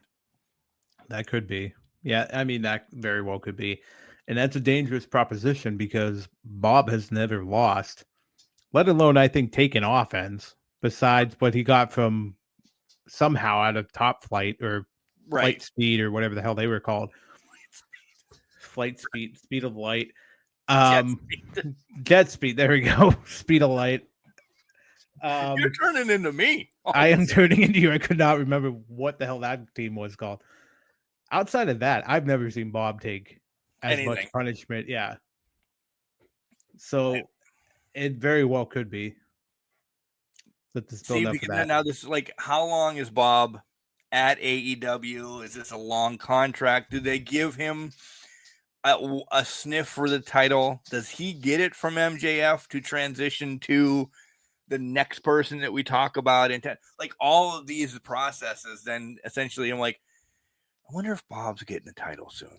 You know, is this a way to get him a title before he rolls off? Because I'm going to agree with Doug a little bit. Like, what do they do now? Yeah. What's going to happen? What are they getting relegated to do? Because if the winner of this Forbidden Door tournament isn't the one to take the tag titles off of them, right, then what are we doing here? Right. So I just feel like this is screaming FTR. Without a doubt. Hurt business, Hurt Locker, Hurt Syndicate, whatever the hell it is. And then they lose the titles because of MJF, and now we're going to roll the ball down the court at that point. Yeah. Yeah. Doug, sorry we didn't get to this so sooner whenever you sent it in. But it's over. You don't have to worry about anything the rest of the time. So Will says he is hopefully going to be back for Forbidden Door. Was he really hurt? Yes, those are Mark's air quotes. Or is this a story to get him away from the title again? A neck injury is usually a longer timetable. Why won't they give him the fucking title, Carlos? Great question, Carlos. Carlos, we've been saying this since the day he walked into AEW. Yeah. When he did, Jenks, come out that he flew over for 5 minutes on Dynamite last week and said, I begged Tony for 5 minutes, and they only gave him like 3 minutes and 45 seconds. But I guess they counted the entrance of him as well. And he said he was going to be back from Forbidden Door, but the week ago, before that, dead. He was dead. He was out. I agree with Carlos. This is definitely... Is this just to get him away from the title again? I think it's a mixture of getting him away from the title, but also giving him a fucking break, because Ospreay has been going nonstop, and let's take a step back. He fought in a steel cage, jumped off of that sumbitch many months ago and hasn't stopped. I don't think he's had a week off since. So I think he legitimately just needed time away to kind of get things sorted out in that. And they basically said, oh, it's a neck injury. It's a way to write him off. Right. Whether it's the world title picture, I think no. I think, though, they're waiting to give him the title until he's heel. And they have to get through this. Healthy run. So he can get a healthy run. Also, they're waiting to turn him heel because they have to get through the fans just loving the shit out of him. And that's hard to get through and get past. Yeah. What dastardly thing does he have to do to get the fans to hate him? Because this is almost, get ready for old reference, he's almost at Steamboat. Or he probably is Steamboat. Yeah. How can you get Ospreay right now to be a heel when they don't give a shit what he does? He is going to be, he could kill Jesus Christ again. And they're going to be like, look at Will did on AEW this week. He killed Jesus Christ. It's going to be I don't know what he's going to do for you to make him hated. But I agree with you, Jenks. He does need to do something. I think they're going to try to make something out of this Hangman Swerve scenario to be the catalyst for the turn. But I don't think it's going to work out the way they want it to work out. I don't either.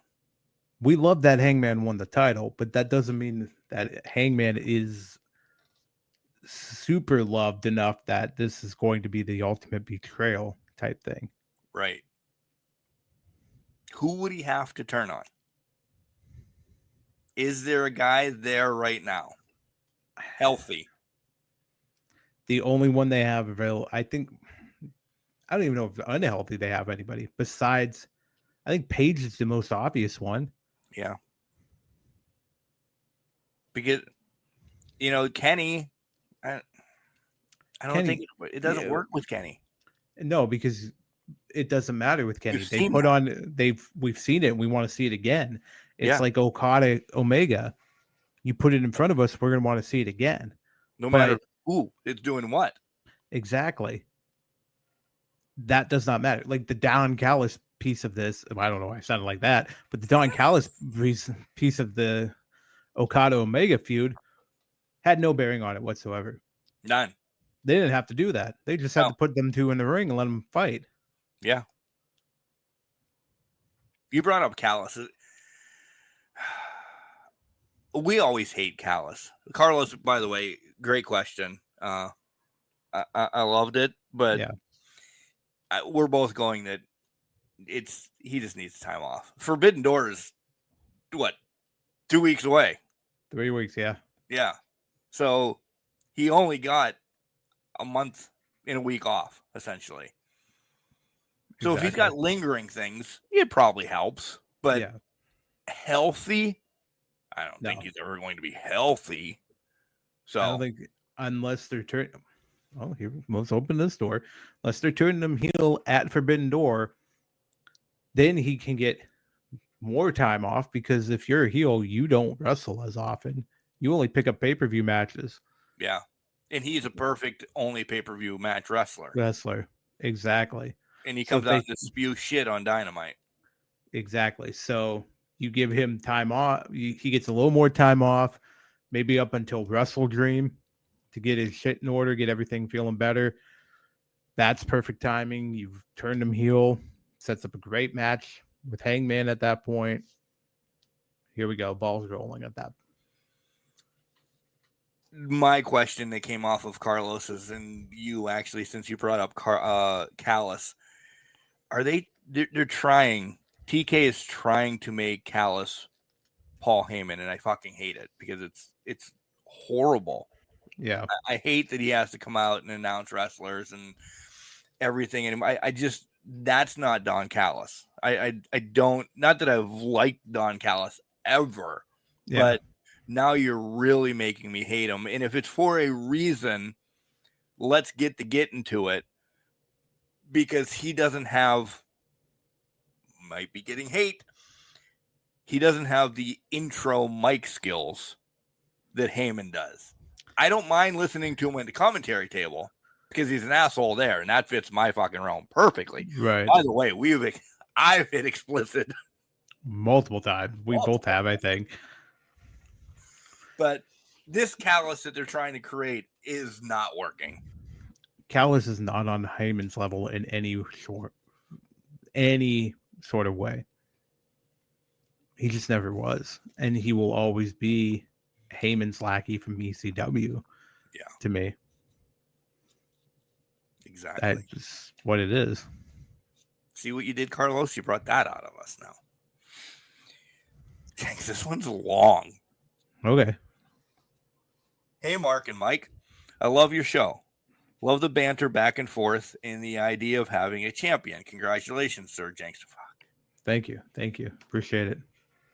Always good to meet a fan. I found fuck you.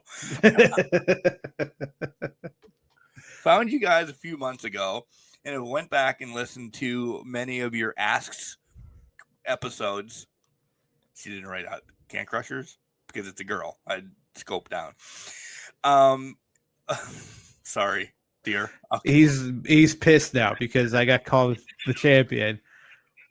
I appreciate you for your question in this. I went back and I listened to many of your Asks episodes.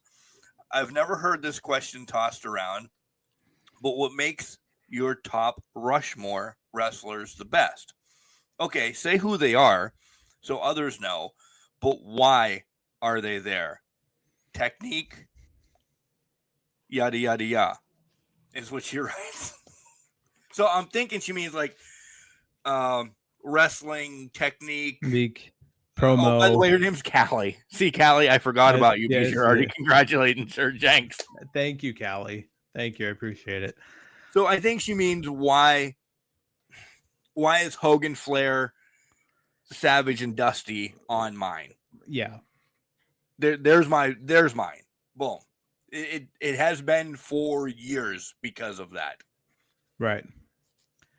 Why is Hogan on it? Why? Okay. So, okay. You might as well. You named yours, so go for it. Hogan, because what he has essentially done for the masses of professional wrestling. If this is your first episode ever and you're like, oh my God, these guys are glorifying Hogan again this week, go back and listen to last week's Thanks Brother episode. And we talk about the wrestling Hogan, not outside the ring Hogan, before people start really giving a shit. But what he's done for professional wrestling, he's Mount Rushmore. Flair, for essentially still the longevity and the dirtiest player in the game and the wrestler that he was prior to Michaels' retirement match, not the many after. Because he was that wrestler. Dusty I have on there because his booking and just the persona of Dusty Rhodes and what he's done for professional wrestling too. More so, I mean, I love everything that he's done in the ring. I do. I love his boot camp matches, his bunkhouse matches. I mean, I love him and Flair going at it. Dusty wasn't Flair wrestling or anything. He just had the charisma and everything. But I put Dusty up there because he's a genius in professional wrestling. And Macho Man, for the charisma. And many people were like, there's more people better than, yeah, but you go, ooh, yeah. Everybody in wrestling knows that's Savage or the cream of the crop and this, that, and the other. Like, that's That's why there's my 4. Boom, bang, bingo. Yeah. I mean, you say, oh, yeah, and people outside of wrestling know it, right? Yeah. So they might say snap into a Slim snap Jim. into a Slim Jim, but hey, it still count. It's still Macho Man. Yeah, exactly. I think we did Rushmore way back when. I don't know who I put on the list, but I'm assuming it's these 4 that I'm going to say right now because this list hasn't really changed for me.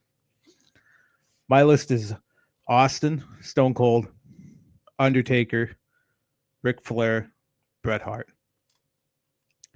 Austin, he took what Hogan did, and Hogan gave us the 80s, right? Right. He gave us the 80s. He gave us the foundation, gave WWE the foundation to build a wrestling company off of and spurred the Monday Night Wars. I personally have my beliefs about Hogan outside of wrestling that skew this a little bit. I will say that. So I don't have him. He's top 5. But I think when I look at what Stone Cold did to go off of that rant, he took what Hogan did and amplified it 20 times and hit it just right during an era where it was bring it and survive or fold or don't bring it and fold away. And the irrelevancy. He crushed Hogan's sales. He crushed Hogan's sales. Yeah. Well, yeah, he crushed Hogan's sales, but in a time when it was the Monday Night War and they were losing 83 weeks and all of that, Stone Cold was the one guy. You can make your argument for The Rock, but it was Austin that put the butts in the seats, that dragged them out of that and made WWE what it is today. Hogan brought it, laid the foundation. Austin brought it right back up, and then WWE held it for 20 plus years. So for me, that's why I put Stone Cold in there. I put Taker in there. He's the greatest big man to work the business. Longest longevity of them all. Andre was obviously a great big man. He was before Taker. He was before Taker. Foundation again. It was foundation again, but what Undertaker could do versus what Andre could do in the ring, it became night and day. Taker could take you through magnificent matches in different styles, whether it's moments, brawls, technician. The streak was one of the greatest things to ever be produced by WWE and arguably should have never ended or picked a better ending for it. So that puts Taker in that category. Now, in hindsight, absolutely. Yeah, because you can't talk about it anymore. Nope. Right now. I put Flair in this list because Flair was like Hogan. He was the foundation for what their company was building, but he could showcase more of his wrestling. Hogan, we've established, could wrestle in Japan. He went to Japan to actually do some wrestling moves and do it. Ric Flair could bring it to TV every week, and he's remembered for those memorable matches, not the memorable moments. Hogan remembered for Andre, right? But Ric Flair was remembered for Steamboat and Flair. Terry Funk and Ric Flair. You picked Dusty. You picked the Magnum. You picked the litany of people. Flair's in-ring talents and his entertainment skills alone transcended what the business could be and actually showed a path forward and have lit the way for guys like an MJF that can style, profile, but also whip your ass in the middle of the ring. Woo! And then the final one for me, I loved Bret Hart because he was the technical tactician wrestler that could put together a match with a broomstick. He was the original. He could fight a broomstick and win. He probably could have fought an inflatable doll like Kenny Omega did and win that match. So you're saying he was the best he is, the best he was, the best he ever will be? Yeah, absolutely. He stole my punchline. Thank you very much. Good. It's about time I steal something of yours. God damn it. You were stealing all my shit last week. Yeah, I was. I was. But Bret Hart is, you watch a Bret Hart match, you're in for a ride. You're in for a storytelling journey within professional wrestling ring. He was a true artist of it. So that's my 4. There you go, Callie. Marcus, so petty. Thank you very much for the question. It was fantastic. I appreciate it.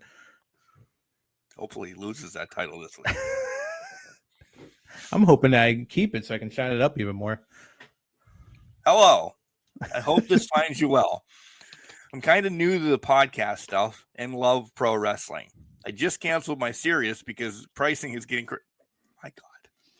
Because I agree. Prices are ridiculous. And I can't stand to pay it anymore because I just listened to Busted Open. You guys are great. Thanks for bringing wrestling content for free. You're welcome. Oh, he's got a question, so hold on. I can't wait. I'm just thanking. I'm saying you're welcome.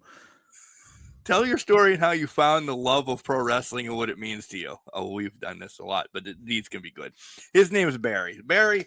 Thanks, Barry. Thank you for jumping on canceling the serious thing because I've done it years ago. It's just it's outrageous. It's not worth it. It's not anymore.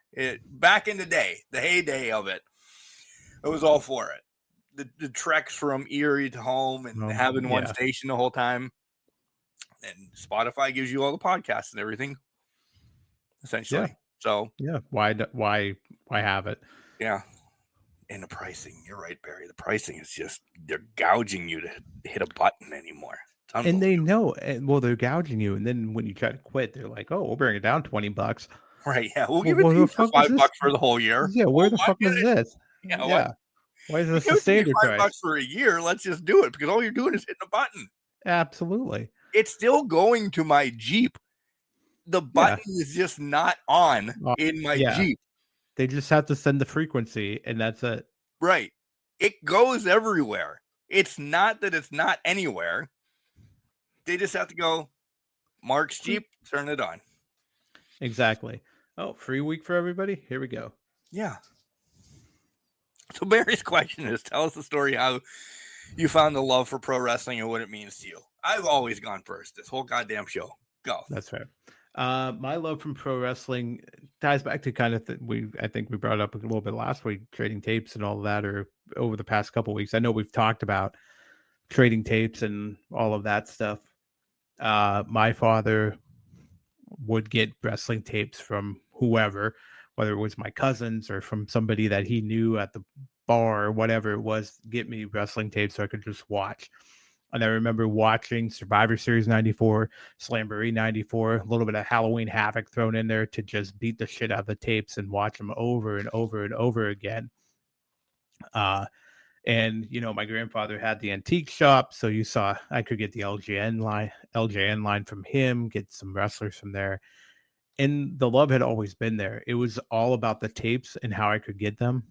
And it was surviving too, because we didn't have cable when I was younger until like 2003. So I was scrapping for tapes, wrestlers, whatever I could get to finally get over and just watch professional wrestling. So that's kind of how I started. And when I went to college, a lot of the things I would do when I got done was just watch YouTube clips of wrestling. Like, that was all I wanted to do. I could care less about going out or whatever. Watch it in the Seawolf's office. Yeah, we used to watch it in the Seawolf's office. We turned it on too. So Sporkle wrestling champions for hours. Mark, you have those lineups done? No, but who was the champion in 2003? It was Goldberg, but get the lineups done.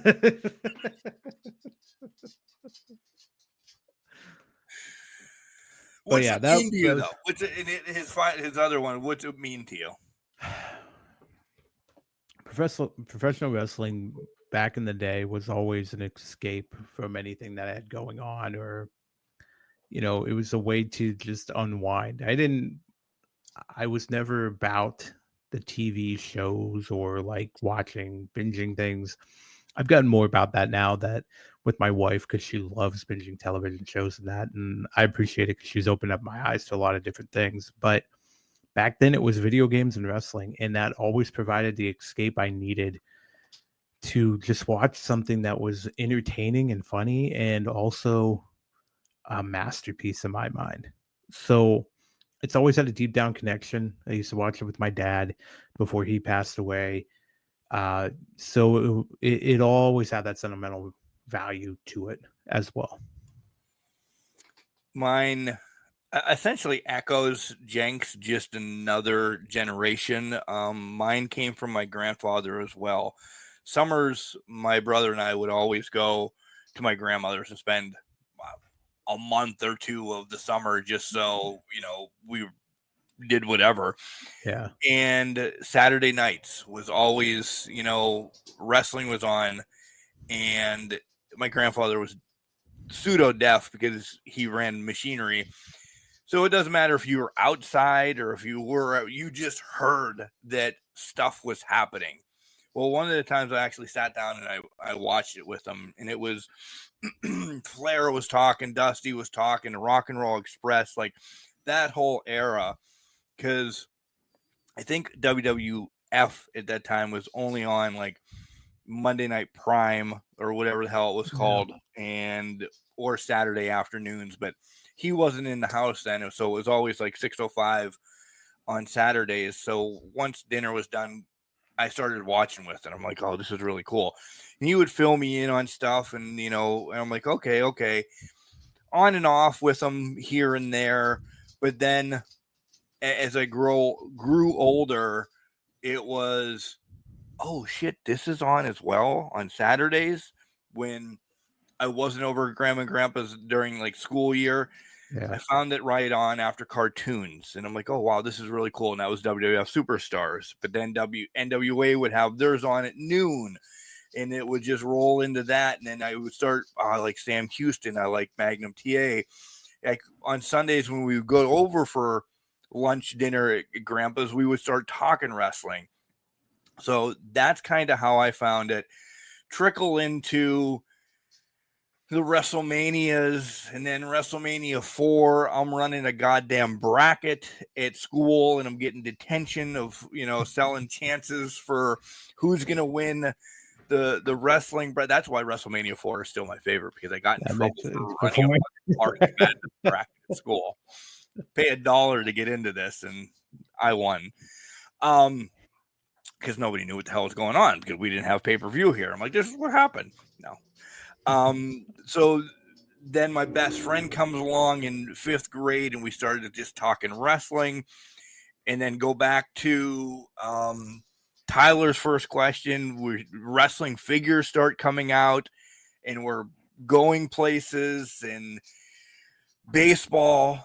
Did we meet Jenks in this podcast? And so it has been my entire life that I've been in and around professional wrestling. And I wouldn't trade any of it for a hot second. And to really just piggyback what Jenks said, it has been my release. It has been, wrestling has been there for 45 fucking years of my life, no matter what. Like, it's been there. Unlike other things. And, you listen 6-8 months ago, this is what was keeping me rocking and rolling. Friday nights, me and Jenks get on here, and I'm just in deep depression. But when I'm on Professional Wrestling Podcast, Jenks, you guys knew but didn't know. And it has gotten me out of so much stuff for podcasts like this, or a text during a pay-per-view. So, yeah, I've given up a lot of stuff in my life. There's that one song, Beer Never Broke My Heart. I forget. Oh, yeah. Country song. Yeah.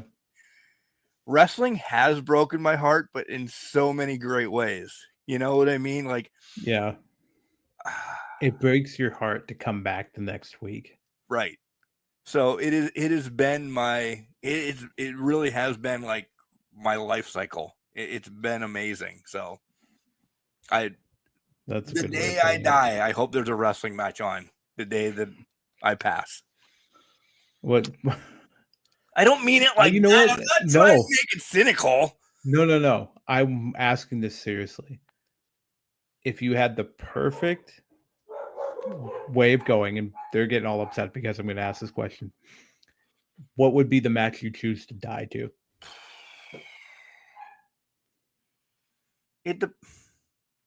Listen, I don't know. See, Barry, thank you for the great question. That was fantastic. We've just spun it.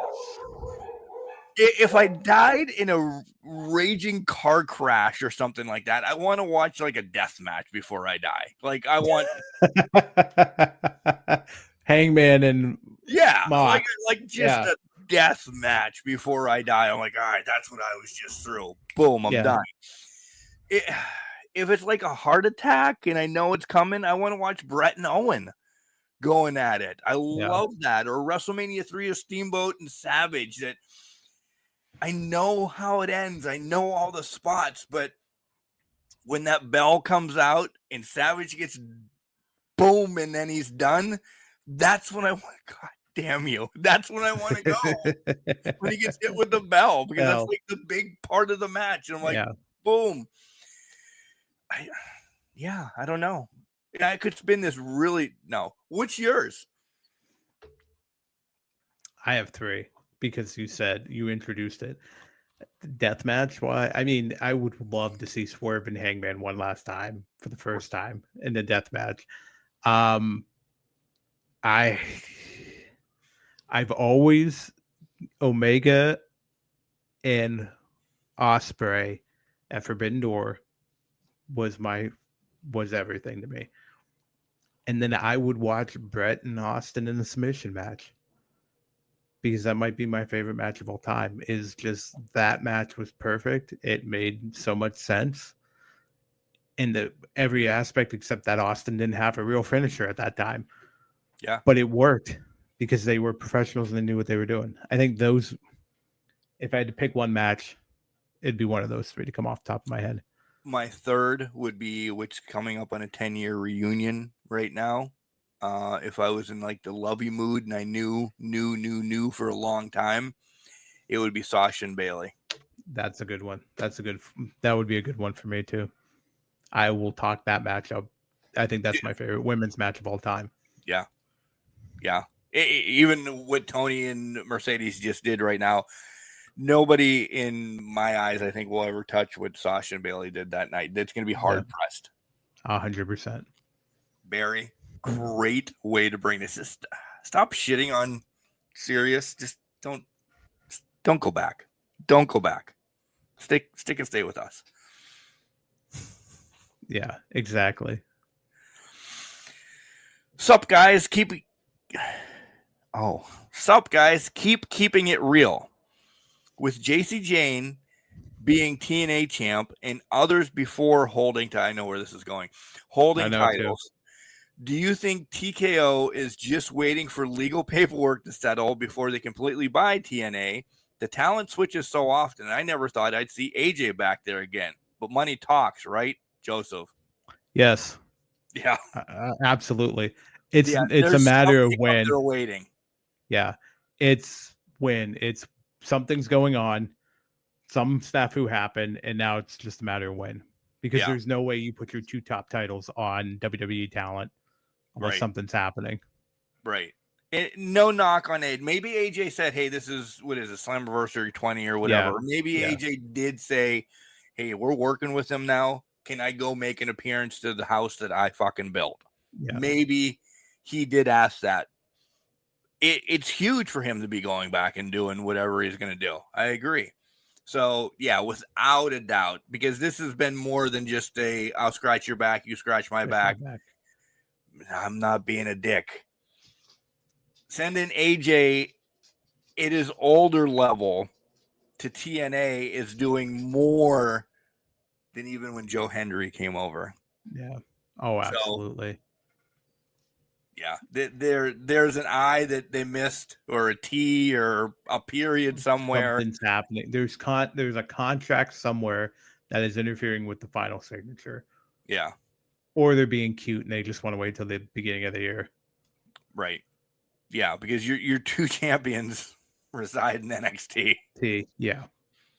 By the way, JC's fucking killing it. I told you. She's doing great things. Yeah. This one's short and sweet. Hey, when the hell are the spotlights coming back? Indie wrestling fan.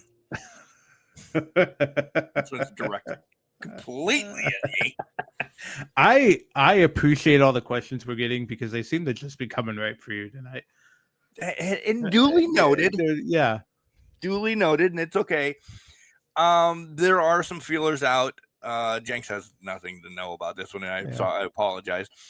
There are some feelers out to get some spotlights in the hopper because I always like to have some before I start releasing them and this, that, and the other in case something happens in the world of life.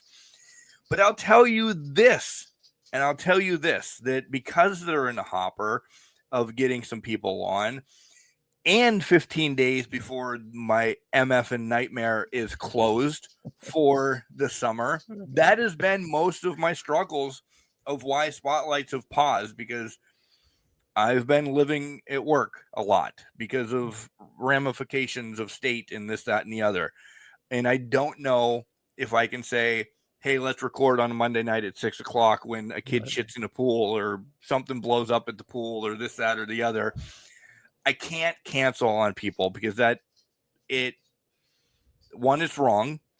Yep. Two, it bothers me then because they're like, oh, this is a shit podcast that they just canceled this, that, and the other.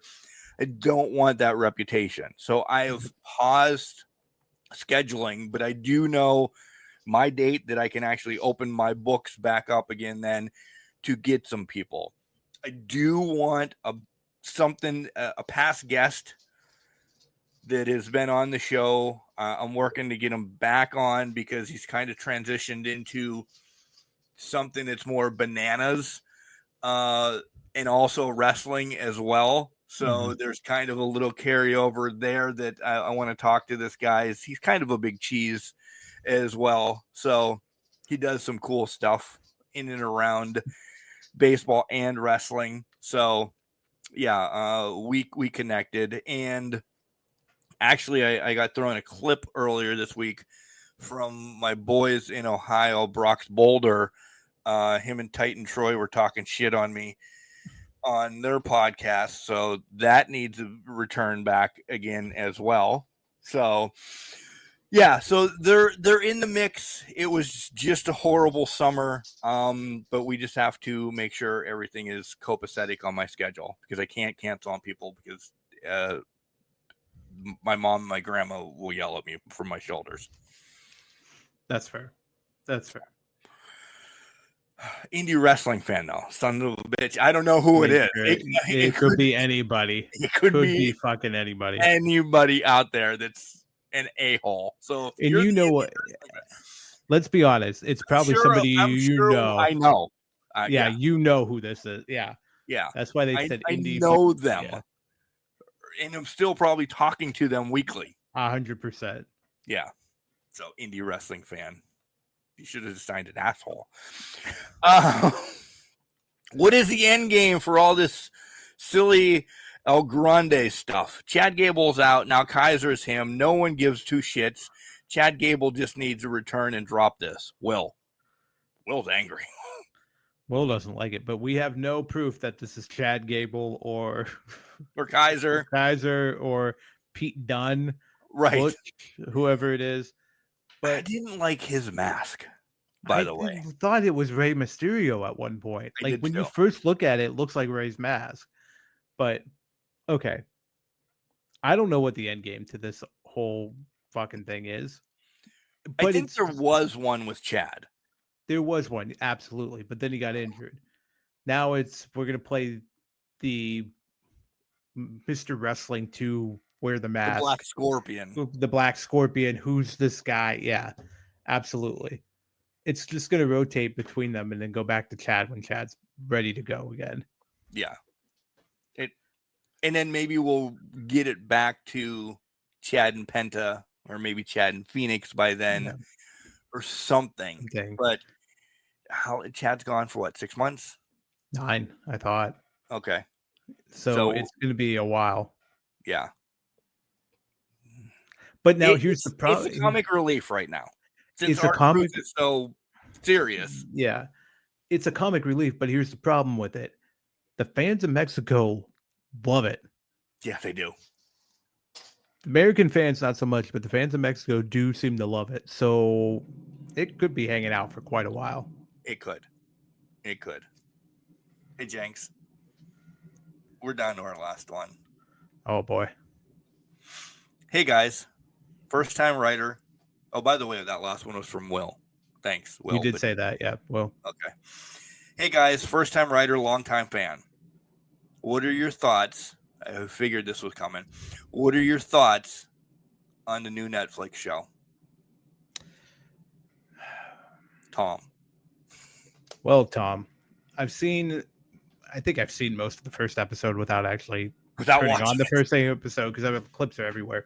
From what I've seen so far, it is heavily what they want you to see and what you don't want to see, and it's heavily fictionalized, I feel like, for a lot of it. However, I do feel like Bruce Pritchard is that big of a douche to stand over Abyss and yell at him about a match. I will say that. Tom, they're getting money for this. Yeah. This isn't me or Jenks sitting in the corner recording this, and this is not a slap on you, Tom. This is what they want to put out, just like Jenks said. Yeah. They're maybe they'll have a camera rolling the whole time, but the first episode was WrestleMania based, which was January, essentially, right? When they were planning. I don't remember the date that they threw up. Yeah. I don't remember the date they threw up there. And I didn't watch the whole thing, but I've watched the whole thing because it's out everywhere. You are not getting this at real time. The stories that you're going to hear on this show, the storyline may be coming to an end or has been dead for months. That you know what happened. You're not going to see something recorded as we're speaking right now on next week's show about SummerSlam. Exactly. So it's just, this is just a documentary that they're releasing. Yeah. Just from months ago. They're putting out something fans have always wanted and doing it in a way that they can control. Mm-hmm. That's how it is. I mean, it'll be, I think it'll be fascinating to see. I joke about Bruce Pritchard standing over Abyss, but it provides that element of, here's a little heightened drama. Here's what you think's happening. Let's play into this a little bit more. Or let's build up suspense and say 2 people are going to get eliminated and Chelsea Green's going to walk out at 30 and win the Rumble. That would have right. I would have loved that. That would have been perfect. I wish they wouldn't have put that in there, so they could have done it for next year's WrestleMania or next year's Rumble, right? It's going to be a heavily edited glimpse into what's going on right now. Yeah. It is what it is. It's not must see for me. No. Like maybe one of the, and I can't say during a snowstorm because I'll be working, but maybe one of the random cold ass days when it's not snowing and you just don't want to leave the house. You just run through all season one day. Yeah. And you're like, oh, I remember when they were doing that. Or you take a week off after the Hell of Satan has finally closed for the year and you just kind of relax and kick your feet up. You pick a day and binge. You know, it's just one of those things. Yeah, it's nothing that, and it's also, they now have you watching WWE on another night. Yep. Yes, I understand that you can watch it whenever, but every Tuesday it's coming out. Yeah. Guess what you're watching? It's another WWE thing to watch as it's live with the air quotes for the first release of that episode. That is money in their pocket. Absolutely. So it is what it is. It's a Dark Side of the Ring WWE version. It's a look behind the cameras, whatever. Yeah. They just wanted a piece of their pie, and they're making it at least yearly relevant, like within the last 6 months. Yep. And look at it. Away. They're not going to give anything away, and probably this is how it's going to be for the next year. It's going to be Rumble to probably Backlash or something like that. Just enough of a window to give you a glimpse into the inner workings. Yeah. That's it, Jenks. That's another Ask Can Crushers in the book. That was a good run through. Let me count them.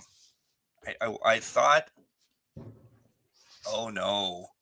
What? Oh no, there's the tester firework. 1, Oh 2, no. 3, 4, 5, 6, 7, 8, 9, 10, 14. Good job, guys. That was a very good job. Yeah. All right, we'll take a quick break with all of that. Shout out to Tyler for letting us talk about wrestling figures, though, by the way. That was fucking amazing. And then we'll come back and do our WrestleMania predictions. WrestleMania predictions. Okay. Our SummerSlam prediction. Cena beats Rhodes in the main event of WrestleMania 41. Okay. Right after this. Write it down.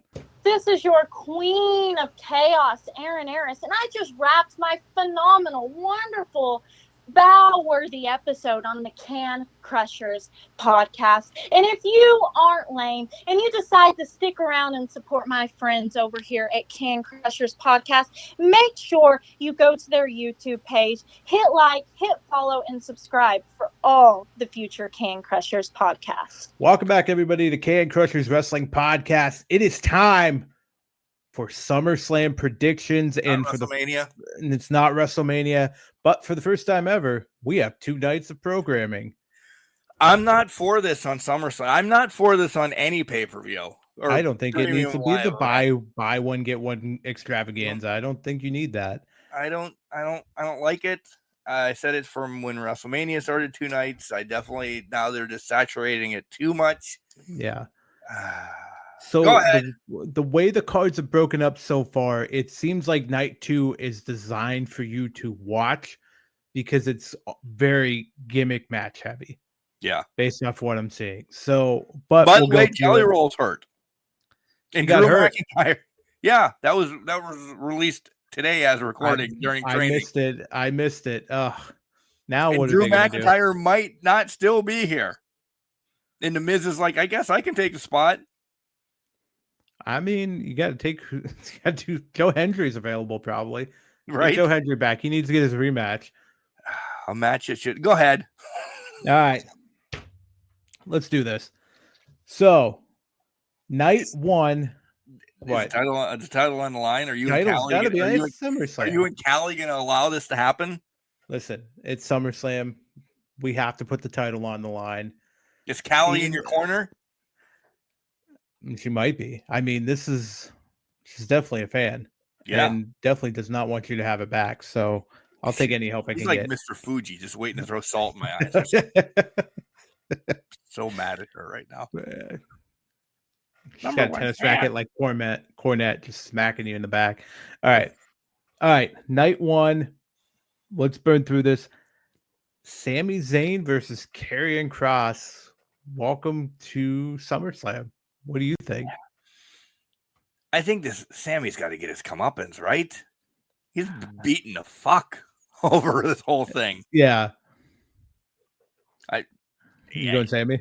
Yeah, I'm gonna go Sammy, but like, I don't know if this is a SummerSlam match. We've seen it. I don't think it is. I do not think it is. So here's the thing.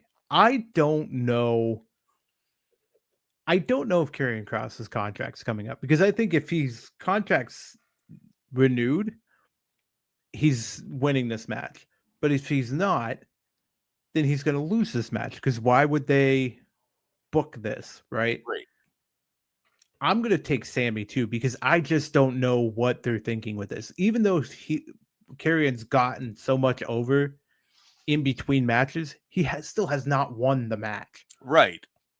Which is just not working out for him. So, but are you burying Sammy then? Is he off for a while? Because during the match, Karrion's just going to go crazy and just, Sammy's walking on a half a leg, no ribs, that, and the other. This has to be either we're burying Karrion to get him off the program forever, or they're going to use it as a catalyst for Karrion Kross to build his brand, because he's going to destroy Sammy in this. Yeah. But until that point, I don't know what it is, so I'm going Sammy. I know Sammy's taken the beatings and won the matches, but he's taken the beatings of this. That's why I think he's got to get the comeuppance. Okay. Yeah. All right. Well, you mentioned Jelly Roll's injured, but let's go here. Orton Jelly Roll versus Logan Paul Drew. I Don't care. I think I don't care. I think it's weird that Drew and Orton don't have a singles match against each other, and they're paired with two celebrities. Right.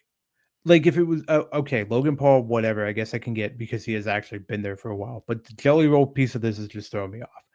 I'm gonna take Orton Jelly Roll because they're probably not going to give Jelly Roll a loss. Right. Yeah. Drew and Logan can take losses, and it doesn't matter. I think there's more shenanigans in this as well. That Right. something happened. Somebody else has to come out. Maybe it's Bad Bunny to set up Logan and Bad Bunny, and I don't know how. Well, we already know Machine Gun Kelly's probably going to be in this because I think we saw a video with him and Logan at some point. Yeah, I hope it's Bad Bunny. He was the best celebrity wrestler they've had ever. Right. Yeah.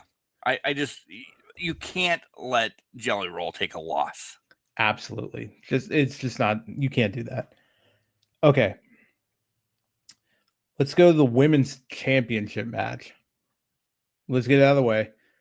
Jade or Tiffy?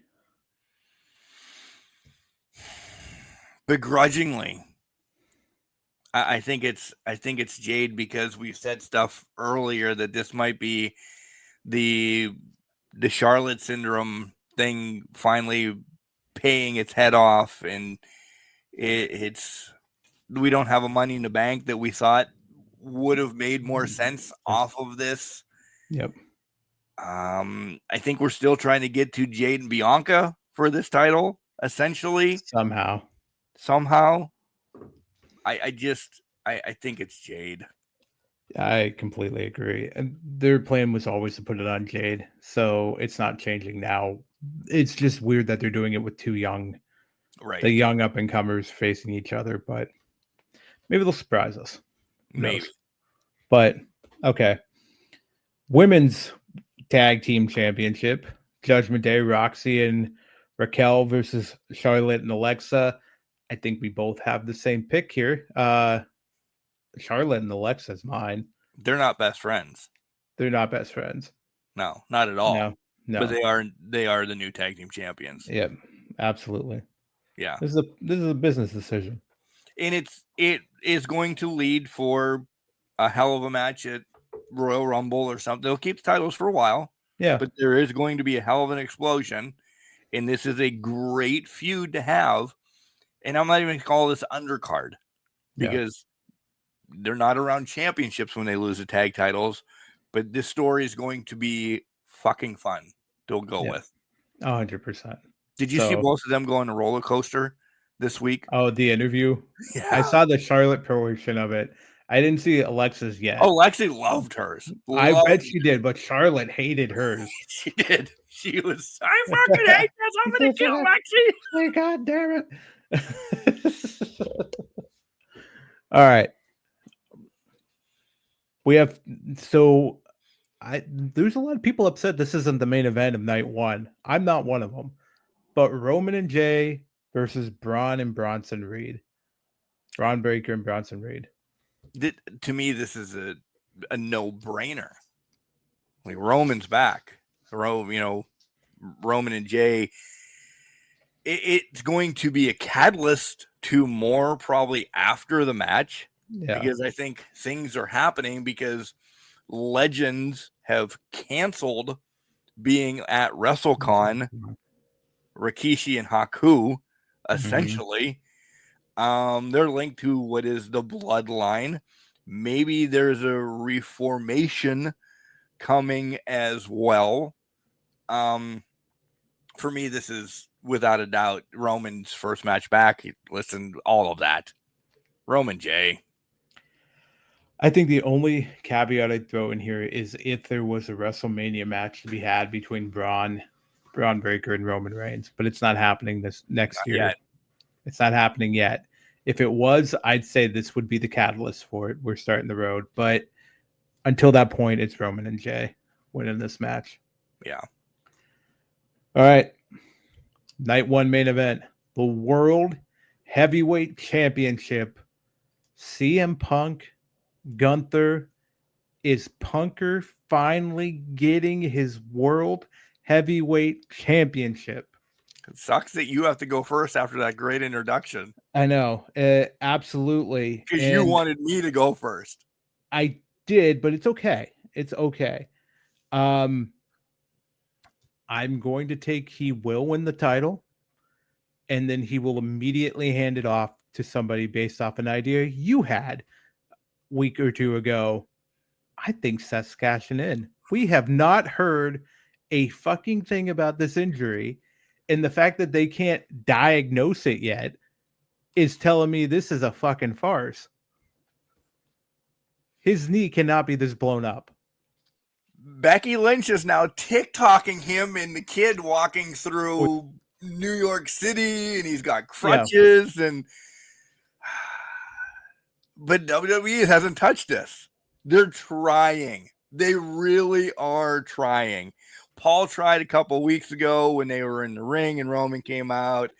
Yada, yada, yada. This just leads to essentially the end of summer. Punk and Rollins that we've been wanting since the return. It'll steal a couple, 3-4 shows to get us. It may be the rematches in Perth or Paris or whatever. And maybe that's all Punk wants. Just to say that he's been champ again since he's returned, to get that notch and then just run with it. So without a fucking doubt, I'm agreeing with you. I was going with that no matter what. So you stole it. Seth is walking out as champ. It's the only way to do it. And then the road back is Gunther and Roman to get back up there. Punk will be in there for one last blow-off match, but really it's down to it's down to Roman and Gunther. Yeah. To face him again. All right. WrestleMania, Seth, Roman? Yeah, absolutely. Yeah. That's the money match. That's where, yeah. And Roman will finally get that elusive victory over Seth. Yep. So. Does the chair come into play? Abso-fucking-lutely. Who has it? Bronson or Breaker? It's got to be Breaker. I was thinking Breaker the whole time. Bronson's just there. I love that he's the big guy and he's supposed to be mean, but he's so goddamn cuddly. He really is. He really is. He's not like this over-threatening person. No. And he's not Vader-esque. No, he's not. Against Bronson Reed. I love him. I love everything about him. He's just not Vader or Bam Bam standing in the corner. Absolutely. He's just the guy that's living his dream. Norman the lunatic. But he's having way more success than... It really is. All right. That's night one. Night two differs. Nothing differs. Let's see if we actually get a championship opportunity. I don't know if we are going to. You know where it's going to come? It'll probably come in the first match I'm going to tell you, because we're getting TLC, baby, with 25 individuals going after each other. So let's start here. The WWE Tag Team Champions are on the it's on the line. TLC match, DIY, Wyatt 6, Street Profits, Motor City Machine Guns, Faxium. Who you got?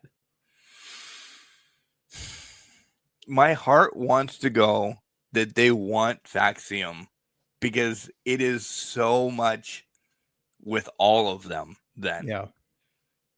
The Wyatt 6 just got them essentially. Mm-hmm. Is it just to get it to Faxium so they can say, look, this group that we're trying to say you're supposed to love, they're champions now. Yeah. And we've played the whole cool Freeburg New Day rule that would be amazing a couple weeks ago if they would have got the AAA titles as well. Right. I'm going to shoot in the dark and say it's going to be Faxium because they are the team that they should be pushing. Nothing against the Profits or everything, but they are your next team that should be stealing shows. Yeah. I want us to differ. But I can't. because of all those reasons. Yeah, absolutely. I mean, and it's also the perfect way to put the titles on them. And then you have something to bud where you can play DIY, you can play Wyatt 6, you can play Street Profits down the line. You're running all these all over of again it because the They had- match was of 900 people and you people. won because of a chair. Chair, exactly. Because people had just happened to fall through a table and a chair. I'm going to go for Axiom too, but I would say the dark horse in this whole thing, maybe it's not dark horse, is DIY. Steals it somehow through the back door. Dark horse for me is the Wyatts keep it. I don't think they're keeping That's it a no good matter one. what. That's a good point. Because if they keep it through this, they're not losing it For a while. Because they've ran through the whole division twice now. Yep. In 2 matches, essentially. Absolutely. So that's the writing on the board that they're losing it. Yeah. Because this is a way to spread them out, beat them, and it's done. All right. Oh, where do I want to go? IC title. Dom or AJ Styles? The heart in me wants to say they're giving AJ one last run with a mid-card title. My mind is telling me they're going to keep it on Dom to push him into another atmosphere because it's a way to build off of a legend. AJ has been set up to be that guy, right? To be that person that gives the younger talent the victories. So that's why I'm going to go AJ Styles, because I think they're going to give him the titles. And I think he's going to take it to Bound for Glory and TNA and have a nice, shiny Intercontinental title around his waist when he's going through and coming back to TNA. But I also think they gave Dom his trial run. It went great. But I think they want to give AJ one final run with a championship gold. Because of the question that we got last segment, it makes perfect sense. You're perfectly right. And we are not going to separate because the wavelength is now hitting me in the head. Yeah. AJ's taking this to that. AJ's going to show it off. Just another reason why the sale is an I away or a T away. Does he lose it there? No. I don't think a TNA member ever beats a WWE member for a WWE title. Unless the sale has gone through and Joe Hendry's getting a touche. Thank you for doing the 3-minute job to Orton at Mania. Right. Beat AJ Styles for the title here. But we'll know the sale has gone through. Exactly. So then he's actually WWE, not TNA. But yeah, this title is going to make an appearance next week as well on TNA. Yep. 100%. With AJ. But you're right. Dom is now, he's going to enter that next level of maybe we start talking about him getting it away from Punk or Rollins, but we're still a couple, I would say 2 years away. He lingers. We're in the time frame where he's going to get probably in the serious conversation for Money in the Bank. Yep. And stealing that briefcase, because that can then perpetuate the next year for him. Okay. Steel Cage US title, Jacob Fatu or Solo? We got. I think Fatu. I think you're throwing him in a cage for a reason. I think there's still a lot of shenanigans about, as they would say in Toronto, because that's where it's at, right? Right. No, it's in New Jersey. It's in New Jersey. Yeah, it's in Meadowlands. Yeah. Yeah. Well, MetLife. Yeah. I think it's Fatu. So I'd like to say we'd get some blood. We might get maybe a sparse, but this would be the match to let these two just run roughshod and let them do something. The cage it adds a little bit, but this I really think this is all about Fatu just crushing and running again to solidify that at some point him and Roman are going to cross paths too. Yeah, absolutely. They have to. They have to cross paths at some point. Yeah, I gotta go Fatu. You mentioned earlier about Rikishi not doing WrestleCon, people not doing WrestleCon because of bloodline fiction. Maybe it plays into here. I mean, that's direct descendants going on here, but this is just to get Fatu a victory, get the win back to Fatu, get the people out of it, and all of that. So Jacob in a cage is not Raiders good. jersey still? Yeah, absolutely. Yeah. Okay. Samoan werewolf in a cage, you can't get away from that. Right. All right. No DQ, no contest, women's intercontinental championship match, which I think we've talked to in nauseum about. But Becky versus Lyra. I'm taking Lyra. I just think this is just Becky putting her over in the final hurrah. You don't think Bayley's causing a disruption? If she does, it's going to set off Bayley versus Becky at WrestleMania. Yeah. You don't think Bayley's taking the spot because Lyra gets jumped Saturday? That would be a fantastic story to tell, but I don't know if she does. Do you think she is? I still think. I really do. I really do. If Lyra's in the match, I'm covering both spaces. If Lyra's in the match, Lyra wins without a doubt. If Bayley would happen to do whatever, Becky retains. That's fair. So do you want me to write you in for Bayley in the match? No, I want that to happen. I want it to happen because I want this. This has been great. I love this whole thing. I want this to go more. Yeah. Lyra winning in this type of match it's over. Right. We might get back to Lyra and Bayley, but it's not going to be as good as Lyra and Becky was. Absolutely not. Or all three of them because they've all been part of this. But Lyra wins. This is over. We are now moving on to Lyra and Chelsea or whatever. Lyra and whoever. Yeah. But I think it's time because then Bex can take off probably because she wants to again and do some stuff. Right.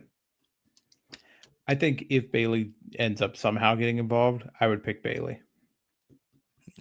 Okay. But I spin this as well. Is Bales going to AEW once the contract's up? Could be. I think so.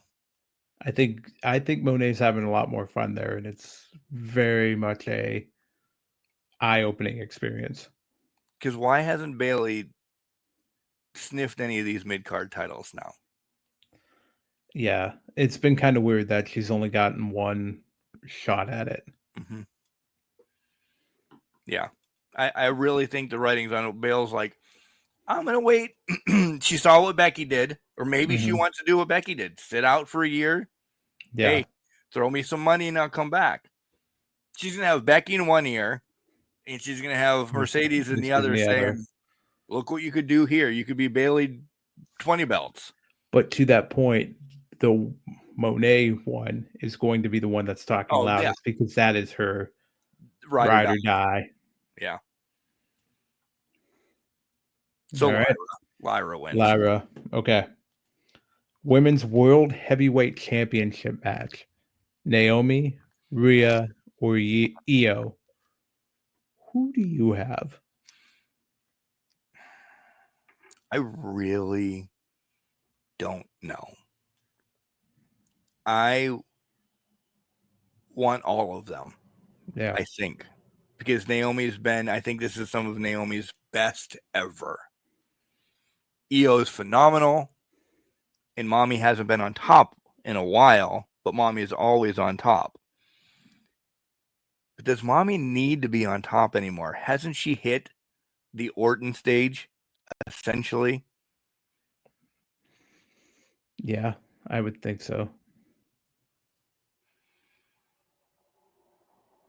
I don't know if they're going back to EO. That's the thing. So it really is Naomi keeps, and we get some type of dastardly. She gets even worse. She gets even more despicable. And I would like that. Or it's just Rhea fucking crushing both of them, and it might be quick. This is probably going to separate us. I'm sticking with Naomi keeping it. Okay. I will tell you right now, it didn't separate us at all. Are you fucking kidding me? No. It's always felt like this match was to put Naomi over as champion. It's not about Rhea getting the title. It's not about Io getting it back. Io lost the title. She's out of the title picture. Right. We just have to have a rematch. With Rhea, it's all about the chase. And she's chasing until she faces Bianca, I feel like, for the title at WrestleMania. Naomi just feels so much like they're letting Naomi get the run that she absolutely deserved before she had to leave. Mm-hmm. And now they're just coming back and giving it to her now. And letting her being a bitch about it. And letting her be, yes, exactly. It's perfect. So I can't pick against Naomi there. I hate to say it. No, I mean, I know we've tied on a lot of these, but I have always felt in my gut that Naomi was winning this, retaining this since they announced the match. Yeah. This is a big check for her, beating both of those. Yep. 100%. Big check. 100%. And we still didn't get Naomi and Bianca. Yeah, like I still think that needs. I think that's going to happen. I think that happens in the next 8 months or whatever it is to WrestleMania at this point. Yeah. Because I think Naomi drops it to Bianca and Bianca faces Rhea. Yeah. And that's the main event of night 1 or 2, whatever you want to go with. Because that is their big money match. Yeah. That they have not pulled the trigger on yet. For years now. Yes. And they just haven't pulled it yet. Yeah. All right. It's time. Main event of night 2. You've gotten both main events, by the way. I have. Go first. Yeah, that's screwed the pooch on that one, didn't you? I really did. It should have been better. It happens. I mean, I started with you, and that's just a trickle down effect. So it's the street fight for the WWE World Heavyweight Championship. John Cena, that is his government name according to the Unreal documentary, or Cody Raheem Rhodes, which is not his real name, but it is what he goes by on the streets sometimes. So remember, we're getting Kyle back into this. All right. Kyle does not think it's going to be Cody. He doesn't. He thought it was going to be Seth. Seth is hurt. Seth is hurt, but he's busy. Now we're going back to Roman. We're not getting back to Roman. We're not getting anywhere. Cody is turning heel. This is a double turn. Sure as fuck it is. As of recording, from what I've been seeing on the Twitter feed, it's already begun. So it's a double turn, and Cody is walking out of here a bloody mess, but walking out of here with the title. Yep. This is the perfect timing for it because John cannot. This is on John. Yeah. Okay. They might be fast forwarding this a little bit because maybe this was supposed to happen at the John Cena celebration of going goodbye or whatever, but John can't stay heel. He can't. He's not good. I love him for it. He can't do it. They're fast tracking this. I really think so. Because Cody's lingered about some stuff, and you're like, oh, okay, maybe a couple months down the line. Now they're just like, here's Cody. He's going to be bad on Sunday night. They're telling us. Absolutely. everything that's happening as you guys have watched SmackDown and you're going to watch, you'll see the promo. Mark doesn't know because he's recording with me right now, but I've seen it come up on the Twitter feed. It's already happened. Shit's already in moving. This is fast tracked. We're just waiting 48 hours for it to actually check the box and happen without Travis Scott because he's burned down his bridges with WWE apparently. Agreed. So God, I know, but this is it. It's time for Cody to run with it. Is The Rock there? Should we use that as the tiebreaker? Because we're tied here. You're not getting the title. You're not getting the title unless something happens. Because we did to see the number 1. Cena was number 2. It's Cody number 3. 3. Yep. I think Rock has to be here. I think he's there. I think he's there. I think he's making a state. He's been name checked. It's on. Yep. So we're tied the whole way through. We're tied through the whole way. Matter. Congratulations, Callie and Sir Michael Jenks. You will keep your title. Well, so let's put it this way. We should not put the title on the line because this isn't a fair title defense. So it's just you and Callie ready to beat me up. Well, you're waiting. You're waiting for Forbidden Door to get your title shot back at this point. Because we never are the same on AEW. No. Never. We do not hit the same. I will say, the one thing I will say, until when you brought up the thinking last week or 2 weeks ago about Seth cashing in and this not being a legitimate injury, I don't think I would have ever went down that path. This is the perfect Punk gets it. Seth screws him over. Yeah. It all falls into place here. And now that we've had 2 weeks of, well, it's still too swollen. We can't diagnose anything about this knee. That doesn't seem right. That just seems like a whole lot of bullshit. WWE can usually get somebody's diagnosis in 48 hours. 15 minutes to 30 minutes. Yeah. Quicker than you can get a pizza. Yeah. Quicker than you can get a fucking pizza, they'll get a diagnosis. Yeah. Yeah. So if you're buying into it, I have land in Arizona with a lake on it if you want to buy that too. The ocean is great in Arizona. I'll tell you that much. Yeah. Ocean breeze. Yeah. It'll be fantastic. Yeah. It's without a doubt. I'm excited. I really am because I think the whole card, some of the match, like Sammy and Cross, I don't care about. Jelly Roll, and I don't care about.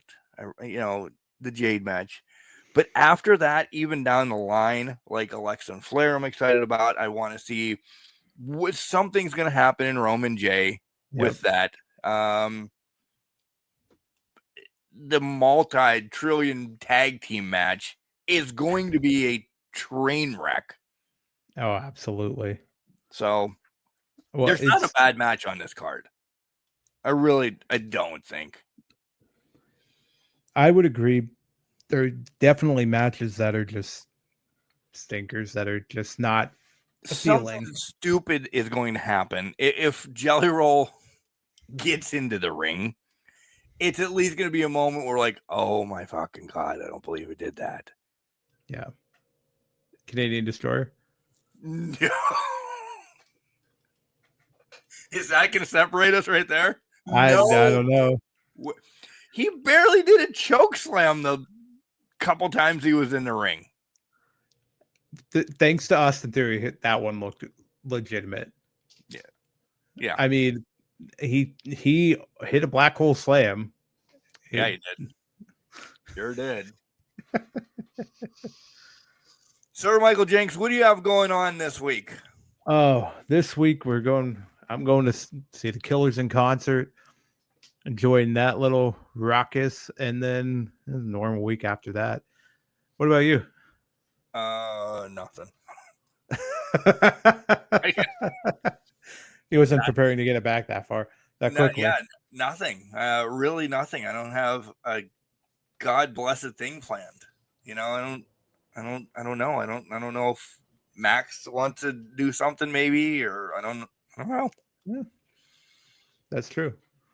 So SummerSlam probably not live for either one of us. It's going to be squeezed in.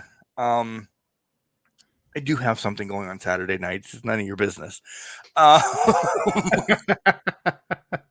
definitely not watching Saturday night. I mean, SummerSlam live Saturday.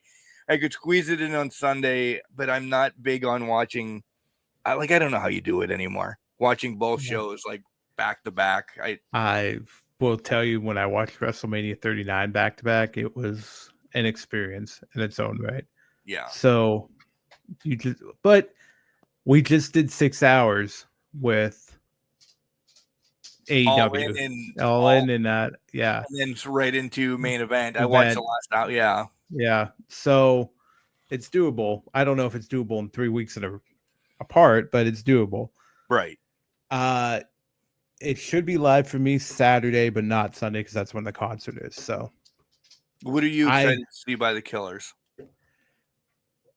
The obvious answer is Mr. Brightside. All right, thank you. But I will say I love a lot of their songs in that. So they're great.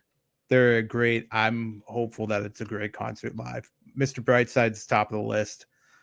Give me When You Were Young is always a good song. Ooh, nice. You wearing your Wolverine stuff then for Mr. Brightside? No. See, if I had gotten Wolverines in the miscellaneous randomized college cheering thing, maybe, but I got the Bulldogs. Yeah, not gonna buy a Wolverine shirt for that. No. All right, well, that's Ask Can Crushers and SummerSlam predictions. It was fun, and we're gonna wrap up rather quickly because the fireworks are going to be starting here real soon. And I have to get Max out of town because the fireworks are legit over house, and Max will have a heart attack. Yeah, so we're going to get him out of here. So what do you got? Remember, just because you're trash doesn't mean you can't do great things. You're a garbage can, not a garbage can not. Tell your loved ones that you love them. Because you never know. Boop, boop.